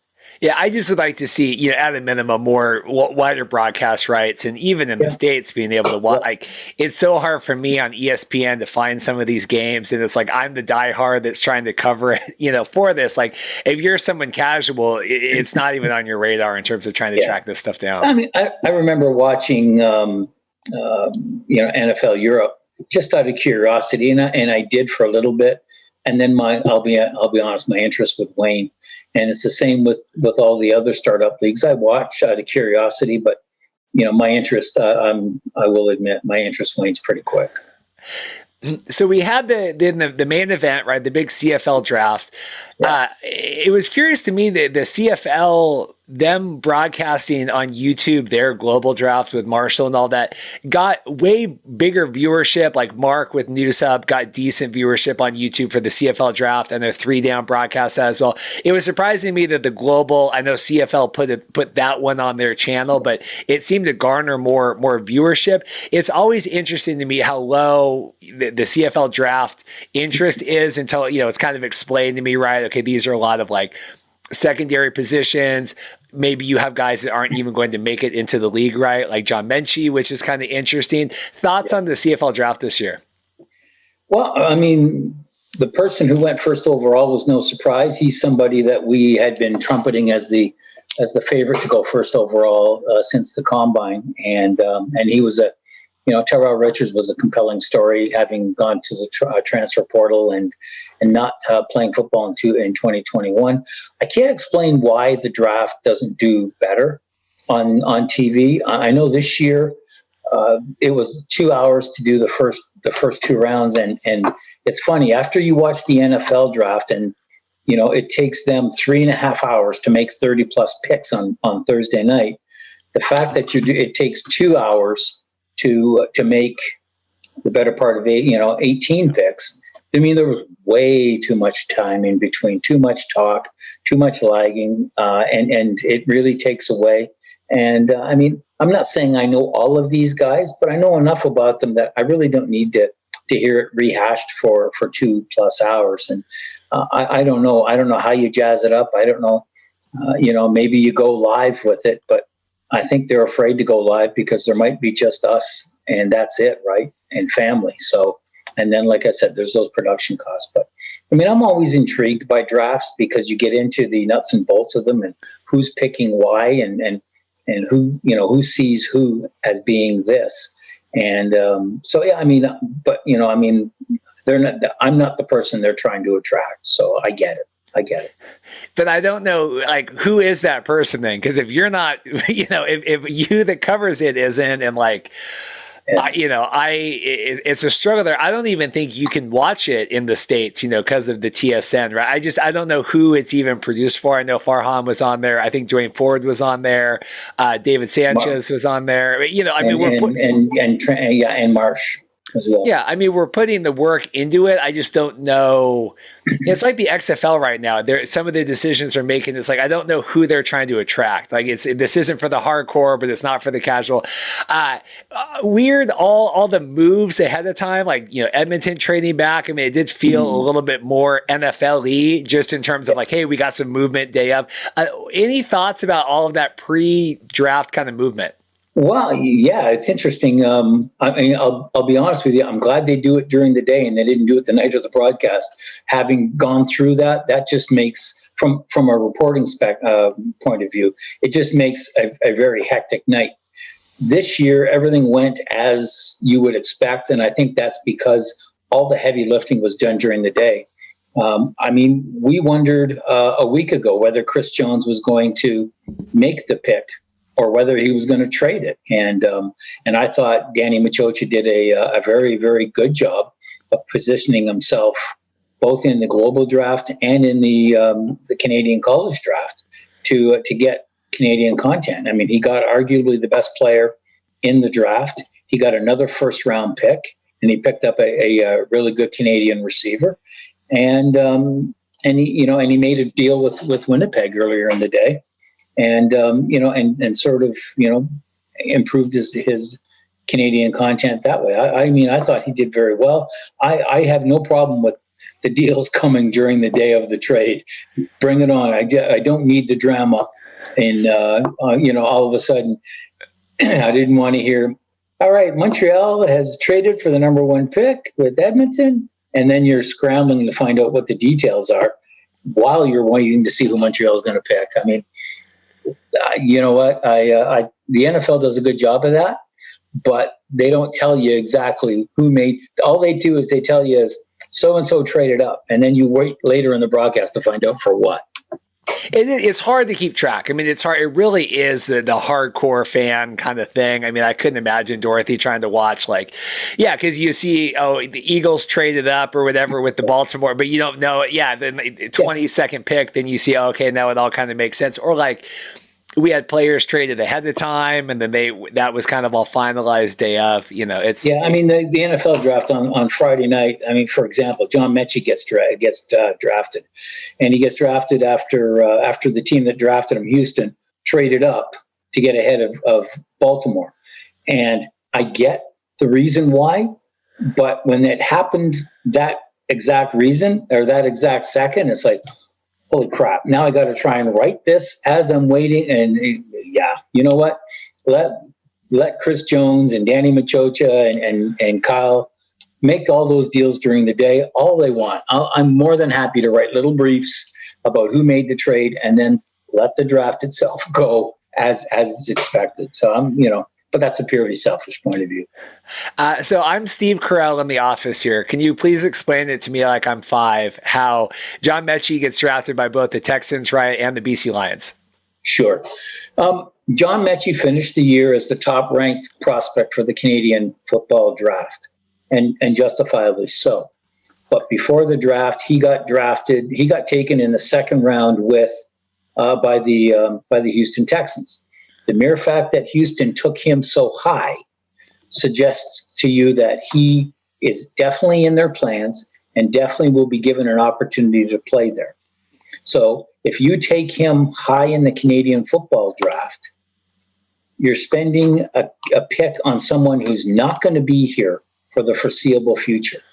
So you're better off to spend that higher pick on a Canadian college kid who will be in training camp or has a better chance, let's say, is going to go to an NFL minicamp and then, hasn't signed a deal. Mechie will sign a 4-year contract with the Houston Texans with a lot of guaranteed money, yada, yada, yada. So you take him knowing that potentially you may never see him. He may play 4 years with the Texans and then sign with the Baltimore Ravens and then sign with the Miami, whatever. Whereas, so then why would you invest a high pick on that kid when you may never see him? Whereas you could spend that pick on a kid from the University of Ottawa who doesn't have any NFL aspirations or any NFL potential, but he'll be in your camp on day one if camp's open on the 15th of May. It's just bizarre. It's bizarre that we're drafting players that may never even step foot in the Canadian football. And that's why BC drafted Mechie where they did. In the 7th round, right? In the seventh of 8 rounds. So you know what?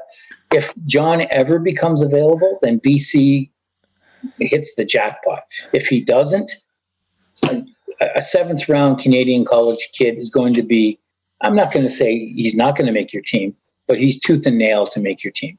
So it's a calculated gamble. Trey Ford, I saw a lot being made about that, highest drafted Canadian quarterback in, I think, since the 90s. I'm trying to remember the stats I saw. Somewhere in the 80s. Yeah, so and he's the top ranked Canadian college quarterback because the kid that had been drafted ahead of him, and I believe it was one spot, played quarterback at a U.S. college. So the thing so that's what makes Edmonton's selection so impressive. That not only did they take him in the first round, but he's also a Canadian kid playing a position that is predominantly, gone to an American up here. And he's getting looks in the States, right? Like I think he was attending the Buffalo camp, or there's a couple camps he's attending. Yeah, he's going to go to a couple mini camps. But the beautiful thing about that is you're going to the mini camp. You're going to a workout. You haven't signed anything. So you've got to go to that workout and impress to get a free agent deal, and then you go to training camp. I mean, he's going to take the long route to get to the NFL. So again, Edmonton doesn't need Trey Ford to play this year. They've got quarterbacks that can play. So if Trey does, go to an NFL team, gets an NFL deal and goes to training camp and doesn't become available until September, again, Edmonton can bring him in September or October, let him learn and ease him in so that in 2023 he might be in a better position to battle for a roster spot. It's just, interesting. Yeah, Edmonton, I don't know what they're doing at their quarterback situation. It's very fascinating. It's kind of bizarre, isn't it? It's like they're loading up and whatever. And, what's it? The old adage, you throw enough on the wall and you're going to see what sticks. That's what this looks like. I want to transition to getting ready for training camps. Any other broad thoughts about the draft? I mean, I don't think the deep dive is the place for this show to be deep diving the CFL draft, but I want to make sure we touch on any notable points. Yeah, I mean, you had a lot of talk about Trey Ford and his twin brother Tyrell. Both of them got drafted. There were two other twins, the Philpott twins from the University of Calgary. They got drafted on separate teams, Calgary and Montreal, and it'll be interesting what two teams open the CFL season. Yep. That's good. I like that. The two twins are going to be playing their first ever pro games against each other. Well, on teams competing with. So that'll be interesting. But no, it's the draft always is what it is. It's interesting. There was some interesting moves, some interesting picks, but you know what? Let's now make sure we have a season before we do any other deep dives. Yeah, so it's wild how, this time last year, or it was even later in the year, with COVID, and we didn't really know what was happening. Now, the season's going, we have everything laid out, Grey Cup scheduled, all that stuff. But now what I was always told for the last few months, like, this is not going to be a contentious negotiations. The players are very much on the CFL side. There's a lot of transparency going on. Now, I mean, we're a week away this Saturday, a week from Saturday, right? Things expire. Training camps, you said, open on the 15th. Yeah. So, a week from Sunday. Now we're hearing that there maybe is contention. There's voting to strike and all this stuff. Can you break us down? Yeah, sure. I mean, first of all, there was a 95% strike vote. And I mean, that's, the alarmist goes, oh no, right? But it's part of the collective bargaining process. You sit down, you start talking, and to sort of give your bargaining committee strength and to give it clout at the bargaining table, you do take a strike vote during collective bargaining, and your bargaining unit does encourage you to vote yes, so that we can send a strong message to the guys on the other side of the table that we're serious. That's all it is. It is, when came news that they were going to take a strike vote, I know my initial reaction. I mean, I'm part of a union where I work. We go through, and we went through the exact same process just this past year. So, been there, done that, and so there's no. I wouldn't read more into it than there is. It's part of the process, and a 95% strike mandate is a good strike mandate. But back in 2019, the players gave their union a strike mandate over 97%. So, and they didn't go on strike. So take it for what it is. The contentious issues, right? Talking about the ratio, right? Adjusting the ratio. Any other contentious issues that you're seeing leading into this? Anything to do with money. And be it the salary cap, be it the minimum salaries, be it guaranteed contracts or guaranteeing part of contracts. Anything to do with money is going to be contentious because, and then the league wants to do revenue sharing with the players. Now, exactly what that means, the players will have one idea of revenue sharing, the league will have another. The problem is you gotta find something that the two can agree on. So that's got, like I said, anything can, and I say the word contentious because it has been contentious the last few CBA agreements. So I mean, I'm thinking, yeah, they're butting heads, but every bargaining you butt heads. So I mean, I'm not as concerned or as worried about it. There's been one work stoppage in Canadian Football League history. It lasted. It was during training camp. No games were lost or rescheduled.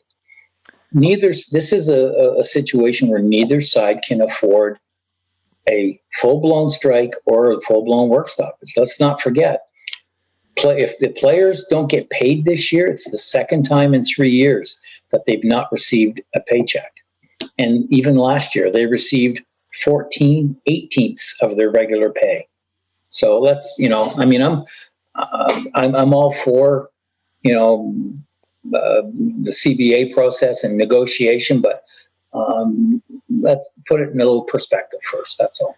Yeah, there was a little bit of panic online, and okay, they're organizing the strike and all this stuff. I mean, it's even player contract, all that stuff is contentious. Even Lamar Jackson, star quarterback, trying to negotiate his contract without an agent. I mean, it's all contentious. I mean, this is obviously going to be negotiated. We have the report, friend of me of the show, Rash Madani, is talking about a 10-year collective bargaining. I think I was reading, usually they're 4 or 5 year deals. So I mean, this would be substantially longer. You said you've been trying to reach out about this. Any word about this 10-year agreement? I don't doubt the reporting of it. It would behoove the CFL to have a long-term deal, and to ensure labor, that there'd be no labor strife for 10 years and that there'd be labor harmony. But to do that, you got to give the players a reason, to settle for that. And so if you want me to settle for 10 years, that's great. But you're going to also make sure that I'm over the course of that 10 years, my salary is going to go up 25 or 30%, right? On an average basis of 2% or 1%, whatever it is. So again, I don't doubt it. I think knowing the CFL like I do, they would probably say, yeah, we want 10 years of what we're at right now. And the union would look and go, no. They've traditionally had 5 year deals. This past one was 3 years, and they went 3 years because the thought was that the economic landscape changes drastically over 5. And after 3, you get an idea of where it's going, and then you can negotiate for the future.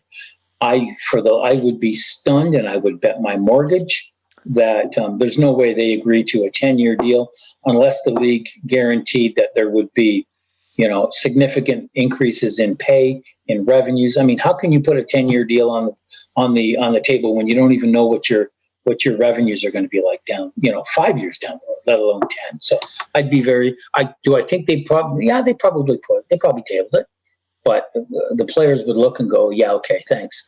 Now we want 3. And they're going to negotiate something in the middle. Well, especially just with, presumably if all the stuff announced by Ambrosi here at the Grey Cup this year with the Genius Sports and, like you said, with the revenue sharing, I mean, we don't even know what any of that is really going to look like, single game sports betting. I mean, a lot of stuff has come on the table in a good way in the last year that could potentially really exponentially benefit the CFL. So you got to see where that stuff's going before you say it. And why would you commit long term without knowing? I mean, I think again, the union is in the business of looking out for its players, and unless it was a deal that they couldn't say no to, I can't imagine a 10-year proposal getting nothing more than a snicker at the other end of the table. Yeah, I mean, my house will be paid off in 10 years. 10 years is an eternity. I mean, how do these guys make an agreement for guys now that won't be in the league 10 years from now? So you're making the deal for the kid who's in his second year of high school. It's preposterous. Well, Dan, this has been good. I don't wait to bring people on. Just I don't like to bug people too much, but I'm always glad we could get you on and have your insights on this. I knew this would be a good spot to get you on, so I appreciate draft stuff, CBA stuff. Anything else before we let you go? No, that's it. I'm just like everybody else, waiting to see how this next week transpires and figure out whether I'm going to training camp on Sunday or am I going to go visit players on a picket line. It's going to be fun. Dan, I am Dan Ralph with the Canadian Press. I appreciate your time. My pleasure. Thank you so much. Stay safe. Well, I'm excited today. We're continuing our Montreal Alouettes media coverage here. We have Quan Bray. How are you doing, sir? I'm pretty good, man. Pretty good. Can't complain. How about yourself? We're doing good. I'm excited. We're talking Montreal football, CFL. You're back up in Montreal. How long have you been back up there? I've been back probably about a week now. Good week, yeah. Do you enjoy your time in Canada? Do you enjoy getting up there ahead of time to prepare for the season? Yeah, most definitely. Like you said, Canada's a unique providences around here and stuff like that. So it's definitely always cool to, see something different from what you're outside of seeing. So it's definitely, I feel good, get back and just get acclimated to things that would need to be done. Montreal made a good run last year. It wasn't far enough. Thoughts, anticipations heading into this season? Like I said, just week in and week out, every day, once we start camp from day one, just, the focus and just making sure everybody's on the same page and we work together as one and ultimately come out on top as, what everybody set out to, be the Grey Cup champions in the beginning. But it's on the team that, comes together and realize that the sacrifices of the smaller things and to ultimately get to the Grey Cup. Do you guys talk a lot in the off season? All the teammates? Do you guys keep in touch?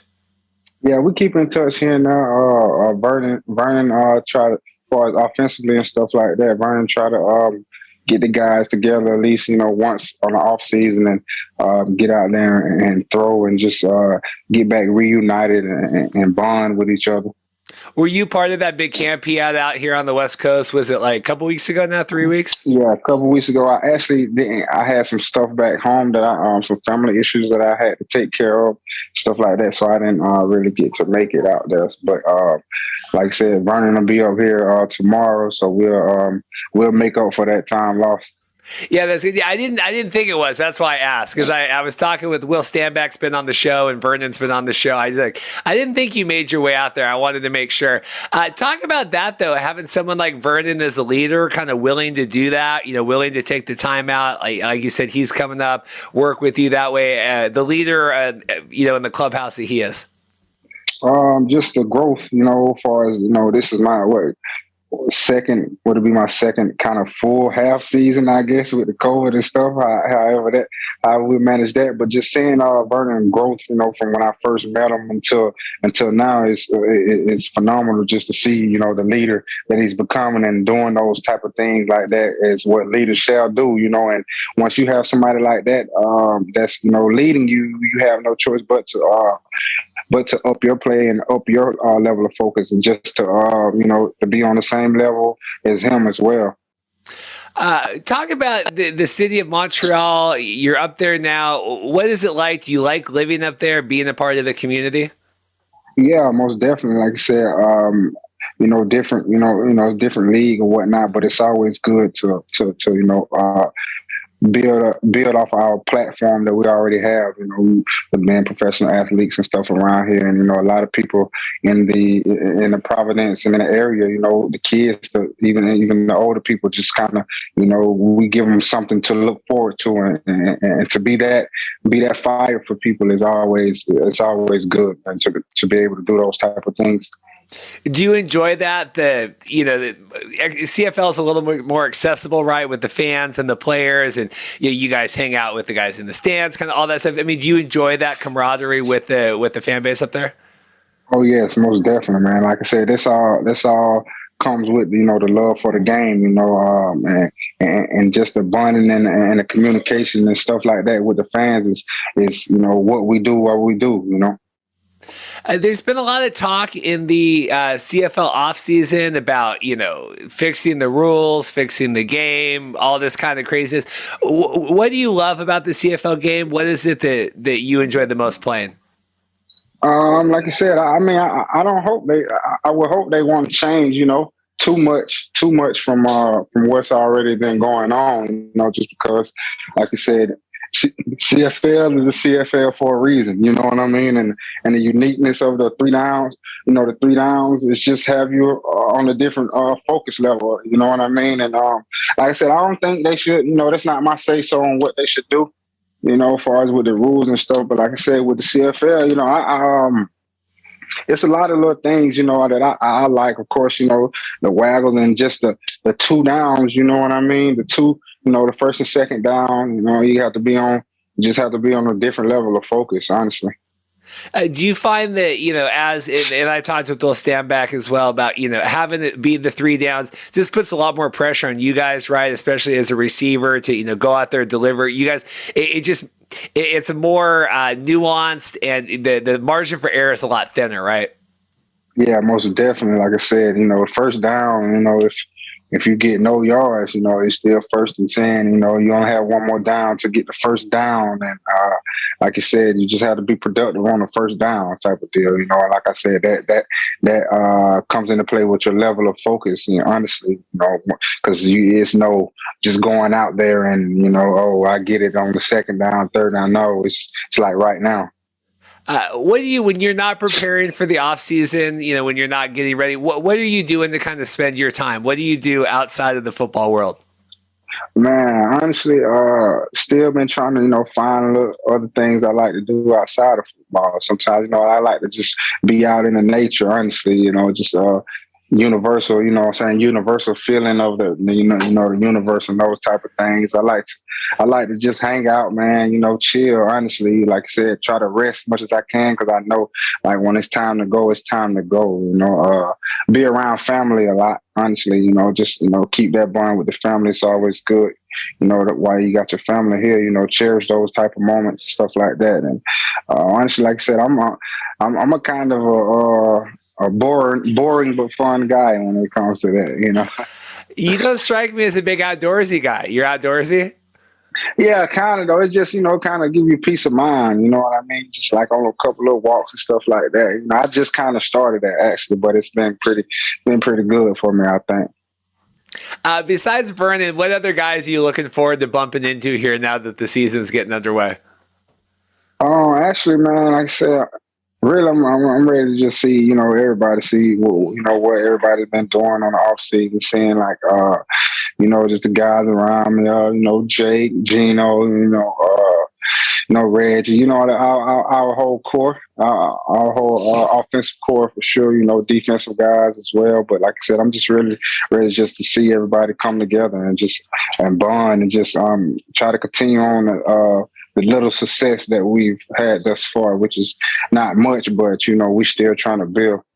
Well, no, I thought, you guys, it was a great season last year. I mean, with everything and the injuries and stuff. I mean, I thought it does feel like summer camp where you guys, like, everyone's getting back together now. The gang's getting back together. Everyone's moving up. I mean, does it feel that way? It's like your brothers, everybody coming back together?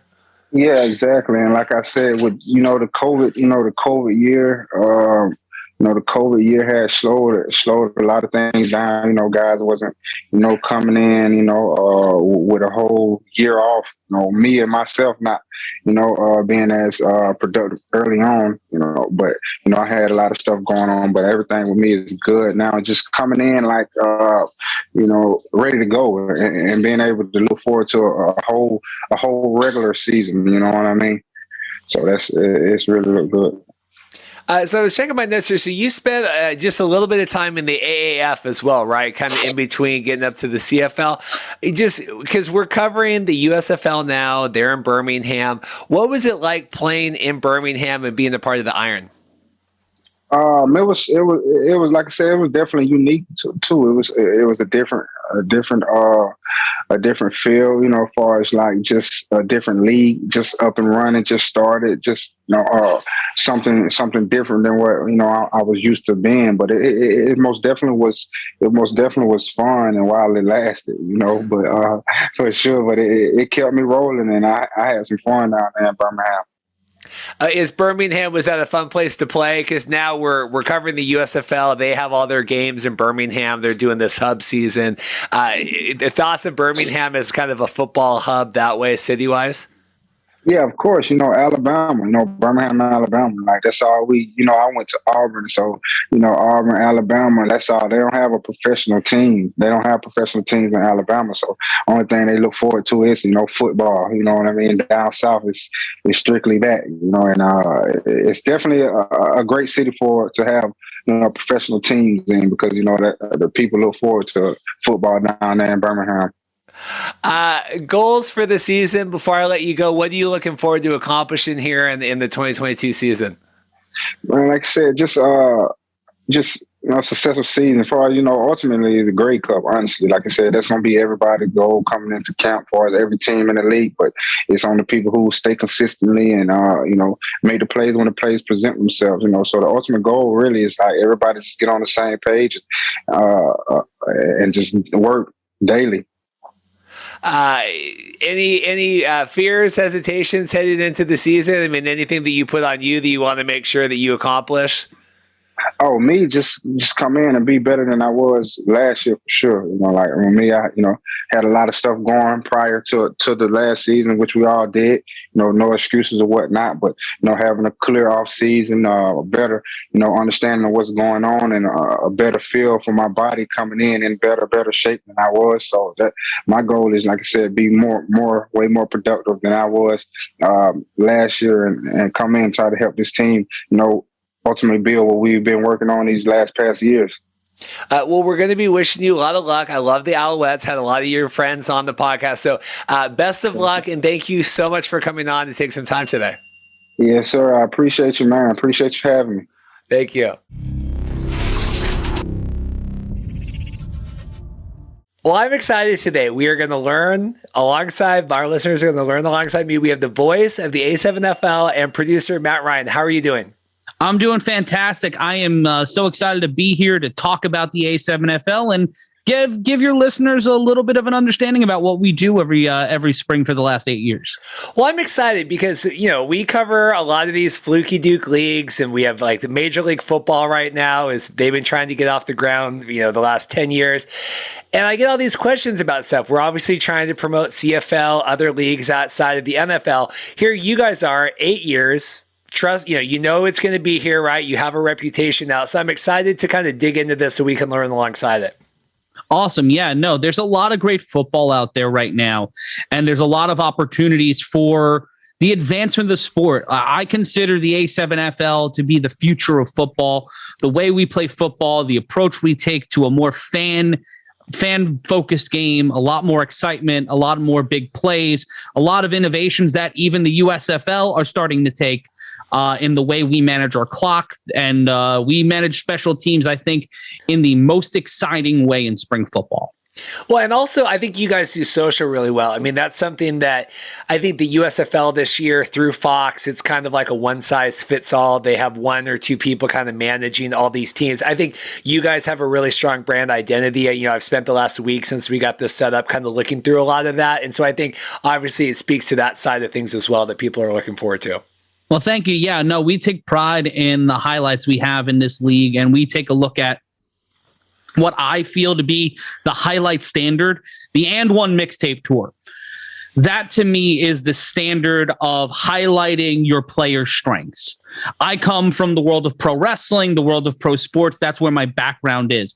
So I come from the business of accentuating positives and mitigating negatives. And you're always going to have in pro sports the opportunity to accentuate your positives. Our positives are a dynamic style of play, athletes that you can really relate to. These are guys who are working 9-to-5s. Corey Hammond, who will be calling the action with me live on Stadium this week as we come to Orlando. For the first time ever, we're taking our games of the week out of the Northeast, and we're bringing it down to Orlando for a really big playoff, basically a playoff eliminator, setting up the stage for our divisional round of the playoffs. And he not only is my color commentator, he's a starting quarterback in the league. And at one point last week, he came in to do halftime after having a perfect passer rating, did not miss a throw, made all of his passes, had 2 touchdowns, came in, did halftime with me at Asbury Park Stadium, then went out, finished the game, and called 2 more games with me the same day, and went to work the next day. It's good. It's impressive. So for those that don't know, what is A7S football? What makes you guys unique? So the A7FL is 7-on-7, no helmets, no pads, all action football. We do 100 yards traditional, United States style football, no shade on the CFL. But it's, 120 yards, end zone to end zone, back of end zone to back of end zone. We truncate the field by a third because it is 7-on-7, but it makes it a more dynamic style of play because you have less people on the line, you have a lot more pressure on defense, and you have the opportunity for offensive innovation. For me, the game of pro football historically is carried by innovation. Innovation on offense leads to innovation on defense. It's how we got to the 4-3. It's how we got to the flex defense, the 46. All of that came through forced offensive innovation. And what we do at the A7FL is innovate. We have a running clock in the first and third quarter. The only time the clock stops in the second and fourth is under 2 minutes on incompletions and running out of bounds. Outside of that, the entire time, the clock is a running clock. We have no kicking in our game. So you have to earn every single point in the A7FL. And also, our returns after touchdowns are untimed downs. So if it's a close game, that completely blows away any advantage a team with a lead has. It's interesting. When you talk about the clock, we just reported today USFL is updating midseason their clock. They're having a running clock now, first and third quarter. Very interesting. Like you were saying, people, good ideas beget good ideas to other leagues. But it's interesting to see that is literally, they just made that announcement today. Well, imitation's the sincerest form of flattery, and that's no shade on the USFL. Like, people are gravitating towards that style of pro football. I believe the A7FL is a superior on-the-field product, not because of the athletes, but the style of play. And also, we have athletes who have done time in the NFL, have played in major college, major high school. We have Ashante Worthy, who's probably the best player in spring football, bar none. He's a former Mr. High School. He's a Mr. New Jersey high school football player, held various records before other teammates on his team broke those records. If you've not watched the Trenton BIC, go to watchstadium.com and check out some of their games. We have cut downs. They won a game this week 80-0. And that's not against, a blowover team. It just speaks to how dynamic that offense is. I've been calling games in the A7FL for 3 seasons so far. And the evolution of the offenses have gone exponentially year over year. And it's about a dynamic, there's a pass heavy offense the BIC have, but they're able to get you on the run. If you're establishing play action in this league, you're the most dangerous offense in the league because of how wide open the game is, because of how quick your reaction time needs to be. Sometimes these quarterbacks have under 3 to 5 seconds to make a play under center. And it creates the ability for hybrid quarterbacks like Gerald Llewellyn, who plays for the Hawks, or Sterry Codrington Jr., who was a high school quarterback in college, was converted to a cornerback and a safety playing in the secondary, came to the BIC as a safety. But Corey Price, who was the quarterback for the BIC, went down with an injury, who also was a natural secondary player, was a natural cornerback. Transitioned to quarterback, and he's been setting records the last 2 seasons. Sterry Codrington's the rookie of the year in the A7FL, might be the MVP, or either him or his teammate Ashante Worthy might be the MVP this year. They're one of the best 1-2 combinations in the sport, outside of Quattrell Huffin and Corrine Moon, who are on the defending Patterson U back-to-back champions. They suffered their first loss in 3 years against the BIC in the 3rd week of the season. And that, to me, is the game to watch out for. That's either going to be the championship semifinal or the championship final for the 2nd year in a row. What I like about this too is, watching some of the highlights. I mean, it feels like football. It feels a little rugby sometimes, right? You get a lot of movement with it. I mean, describe the having the 7-on-7, no pads, right? I think people are envisioning like they're going out there killing each other, but it's not. I mean, it's still professional sports. It still resembles, right? It doesn't. It sounds a little more. It's imagining traditional wrap tackling, leading with your head, and that helmet gives you a helmet, and pads give you that element of safety to where you're leading with your head. It does more harm than it does good. So we've taken the helmets and the pads out of the game to create a safer product. And, injuries do happen. It's pro sports. These things do happen. No matter what line of work you're in, injuries on the job will happen. But in the A7FL, try to focus on lowering concussions. We're very concerned about brain trauma and traumatic brain injury, which is why we institute these things, horse collars, things like that. We try our best to mitigate those negatives and mitigate the possibility of that becoming a liability, not just for the league, but for our players. We care about the safety of our players above everything else in the A7FL. But it is still pro football. It's still traditional tackle football. Like, you take a look at the A7FL ball. I have one right here. It's a white football, so a lot of people think it's rugby, but it's a traditional pro football. It's a regular football. It's got your regular football grip, and it's, it's not big. It's not bulbousy. It's not fat. It's not like an old school 1940s, back when everybody would play just halfback defense. No, it's a traditional modern pro football. But if you've ever played NFL Street, or if you played football outside as a kid, if you play, I grew up in the streets in New York City. We would play, modified 3-on-3, 4-on-4, 7-on-7 style games.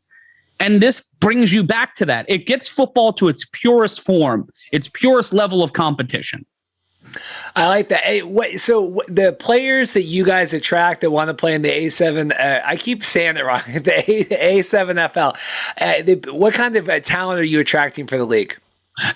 We hold open combines in all of our divisions. We have teams in Las Vegas, Los Angeles. We have teams in Cincinnati, Ohio, Orlando and Tampa, Florida, New Jersey, Baltimore, Maryland, and Washington, D.C. We have teams across the United States. We expanded this year from 4 divisions to 8.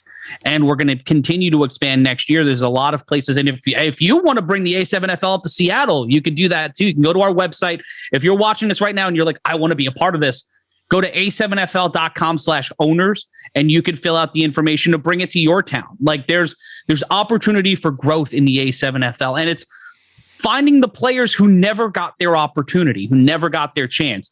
Guys who were tremendous high school players but never got scouted or had to stop playing football to take care of their family. They have kids. They have responsibilities. These are people that have to carry the weight of the world on their shoulders on a daily basis. And this is a refuge for them. And it's also an opportunity. The prize pool this year is $50,000. It's double of what we had last year in terms of total prize money. So we're giving these guys the opportunity to make money playing football. Is it the money you're going to see on the top draft pick of the NFL getting? No, but it's the opportunity for them to showcase their skills on national television. We're on Stadium every single week with our games of the week. We're taking our show on the road.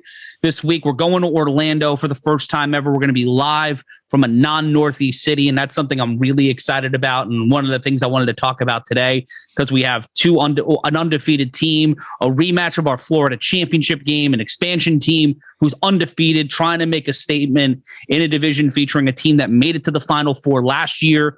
There's a lot of opportunities and a lot of stories in the A7FL that if you sat down and watched a game, I think you'd be hooked. If you love pro football and you love watching the great tackles, great plays, highlights, players going off, celebrations, like a great football celebration. I'm a child of the early 2000s. So I remember the Sharpie in the end zone. I remember all of those things that made wide receivers people you wanted to, like before Twitter, you just wanted to see what they did next. And that's what we have in the A7FL. It's the closest to feeling like you're watching Madden 04 than anything else I've ever experienced in pro football. Well, and you guys have good distribution. Like you said, you're on Stadium, but I mean, you're streaming on a lot of different platforms, right? Talk about the accessibility of being able to watch the product. Yeah, so we have our games. We have a backlog of games. We've aired on Fubo before. We have an international deal with Fight. So if your viewers are outside of North America, in Australia, the United Kingdom, you're able to watch us on Fight TV. We were on Fight TV last year for our regular season. We have a great partnership with Stadium. We air our 2 marquee games of the week from across the the northeastern United States, now the eastern United States. We've been at Ripken Stadium. We've been in Delaware at Abyssinia Stadium, which is one of the most beautiful facilities I've ever been in to produce a game. We were at Ripken Stadium in Baltimore. So we're bringing you, unique feels, unique looks every single week, and we're bringing it to you from a great partner in Stadium who gives us tremendous reach, a tremendous potential audience. And you can also watch us online, watchstadium.com. You can also watch any of our backlog games, and you can, if you don't want to sit through a whole 3-hour broadcast because it's 2022 and our attention spans are, wafer thin, you can watch our cut downs. We have hour-long versions, A7 and 60 every single Wednesday night, and they also live at watchstadium.com/A7FL. Well, what I like about this too is you're talking about the cities, crossing the country. That's the issue right now. People are trying to get into like USFL, even the new XFL cities, right, that they're going to announce here soon. You're not hitting large swaths of the country, right? USFL is totally southeast, northeast. If you live on the West Coast, like Seattle, if I'm covering this, if I wasn't covering this, I have no incentive, right? There's no team by me. Whereas you guys have, like you said, Vegas, Columbus, all the way up and down. I like having that, people having nearby home markets to be able to look at and feel like they could support that as their own. And they're players from those areas. So if you're from Trenton, New Jersey, or if you're from Patterson, New Jersey, or Cincinnati, Ohio, Covington, Kentucky, these are players from your hometown.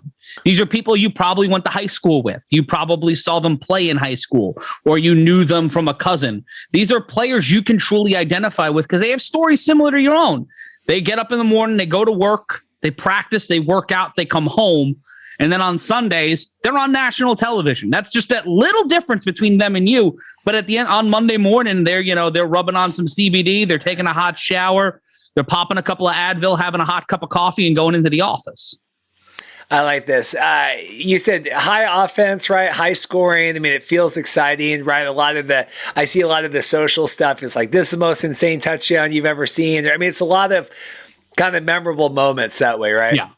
It's a game break. You get a game breaker every single week. And the 3-on-1, which is our version of the return. So a punt return, kick return, we do a 3-on-1. So it's 3 defenders against 1 returner. And no hyperbole, no bull S. This is the most exciting play in pro football, bar none. If you watch a Marcellus Pack or an Ashante Worthy or a Jason Sisson return the football, you're watching someone in real time. I've compared it to like jazz, watching Miles Davis try to improvise a song and just make this thing happen in real time. You're seeing how these players make their decisions, make their cuts, and then you get to see that one-on-one that you rarely get to see in football. You rarely get to see straight up a defender and a returner face off, because then you get the scrum, and then in kickoffs and punts, the possibility for injury, the possibility for concussions, the possibilities of a gunner coming in and taking you out. Those are real fears.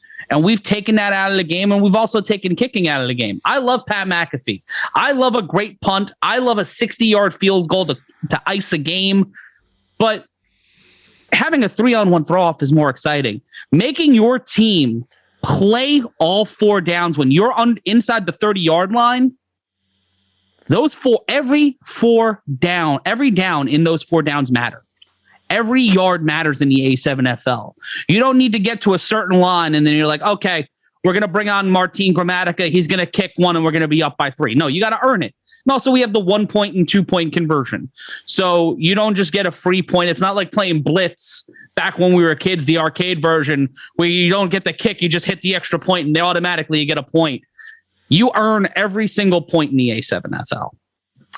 I like this. So it looks like it runs March to May here, right? We're getting ready. We run until July. July 10th is our national championship. We'll be crowning our 8th champion. We also will be crowning our MVP. We're giving our MVP a ring this year from our friends at Herf Jones. They're actually going to get an MVP ring to wear. But that will be July 10th. If you're looking at our website now, a7fl.com, that's just our regular season schedule. And as soon as our playoff schedule is announced, you'll be able to keep up to date on what's going on there. And also you can follow us on social media to find out what's going on and where you're going to be able to watch these games nationally. I like this. Well, I think this is great. I love introducing people to new different forms of alt football in here. We get a lot of like weird tribalism sometimes between like XFL and USFL. It's kind of weird. I think this is great. Like you said, we're supporting the players. It's your coworkers, it's your family, friends, it's people that you went to school with, whatever. Anything else before we let you go? A7fl.com to get all the info, like you said, on Stadium. Anything else? If you love pro football in all its forms, if you live, breathe, and die, if you take a look at my bookshelf, I have a book on the history of the 4-3 defense. I have been to NFL films to watch tape there. I have watched AAFC. If you want to talk about alternative leagues, I watched AAFC footage in the same building that Steve Sable and Ed Sable walked around in. My love for pro football is only exceeded by my love of pro wrestling. And I love me some pro wrestling. I work in pro wrestling. If you look me, M Ryan Consulting is my Twitter handle if you want to give me a follow. Calling A7FL games is some of the most fun I've had in a 15-year broadcasting career. And I've called every conceivable sport. And it combines the, oh my God, how did that just happen of hockey, the highlight reel aspect of basketball, and the never say die attitude of pro football. And you have players who risk it all every single week to go out there and do what they love. And how do you not root for that? How do you not root for a Corey Hammond, who's a father of 5, going out there every Sunday trying to make something happen and then going to his regular job? And Ashante Worthy, a guy who should be by all, in the XFL, in the USFL, but never got that opportunity. Or a Jason Sisson, who's a young kid just out, in his early 20s, who's a dynamic speedster. If you love watching things that happen in an instant, if you use TikTok, if you use Instagram, or you just grew up like us watching the old NFL films tapes and just seeing someone get completely walloped on national television. I've seen people get spine busters in this game. I've seen full-blown shoot suplexes. Like, this is, if you're a true football head and you care about the sport more than you care about what's on the front or the back of a jersey. We also have really kick-ass jerseys. I'm not going to lie. I want to own a couple myself. You should watch the A7FL.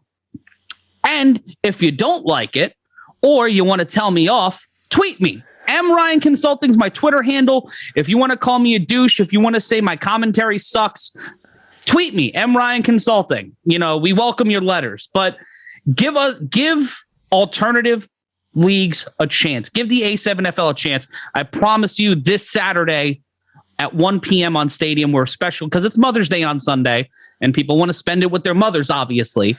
We're going to be live from Orlando, Florida, starting at 1 p.m. Eastern. It's going to be the QC Crush against the Orlando Ghosts, the Tampa Nightcrawlers. And then it's going to be the Orlando Ghosts against the Tampa A team, a rematch of our awesome 2021 Florida Championship game. And that one's available on our YouTube channel. Go to our YouTube channel now. We've got full games up there. We've got highlights. Go to our Instagram. Jared, who cuts all of our Instagram reels, is a wizard. And he's got NFL Films level eye on the highlights. So if you love cool stuff and you want to watch the pro football equivalent of a mixtape, watch the A7FL this Saturday at 1. I love it. I'm looking here. You can even get an official game ball, and the listener Seth will be ready to look at that. We have a couple big football ball heads on our shows. Yeah, you could buy a ball from us on the website. You could buy merch, a whole bunch of stuff. I love it. Matt, thank you for spending the time. I appreciate this, and anytime we can introduce new stuff to our listeners, I really appreciate it. Thank you so much. Appreciate you, my friend. Have a great night. Want to thank Dan Ralph, Quan Bray, and Matt Ryan for coming on, as well as Brock Huard and Kenneth Farrow. Not too much more for me at the end of the show. I know this is a long one. Thanks, y'all, for sticking with it. Lots of stuff to go through today. I teased in our XFL segment, good fan favorite XFL guest is going to be coming on next week. I'll probably announce that on Monday or Tuesday. I mean it. You guys will not want to miss it. We're kind of on a roll right now. We had Amar Doman on and then Brock Huard this week. Really excited who I have to bring on for you guys next week. Leave your guesses in the comments. Let's see if you can figure out who it's going to be, but long time fan favorite of the XFL 2020 should be a good one. Like always, like and subscribe if you can. I really appreciate that, getting us to that 2,000 subscriber mark as we are heading into the craziness of the USFL. We're mid-season and then CFL training camps kicking off here soon. Thank you guys so much. Take care.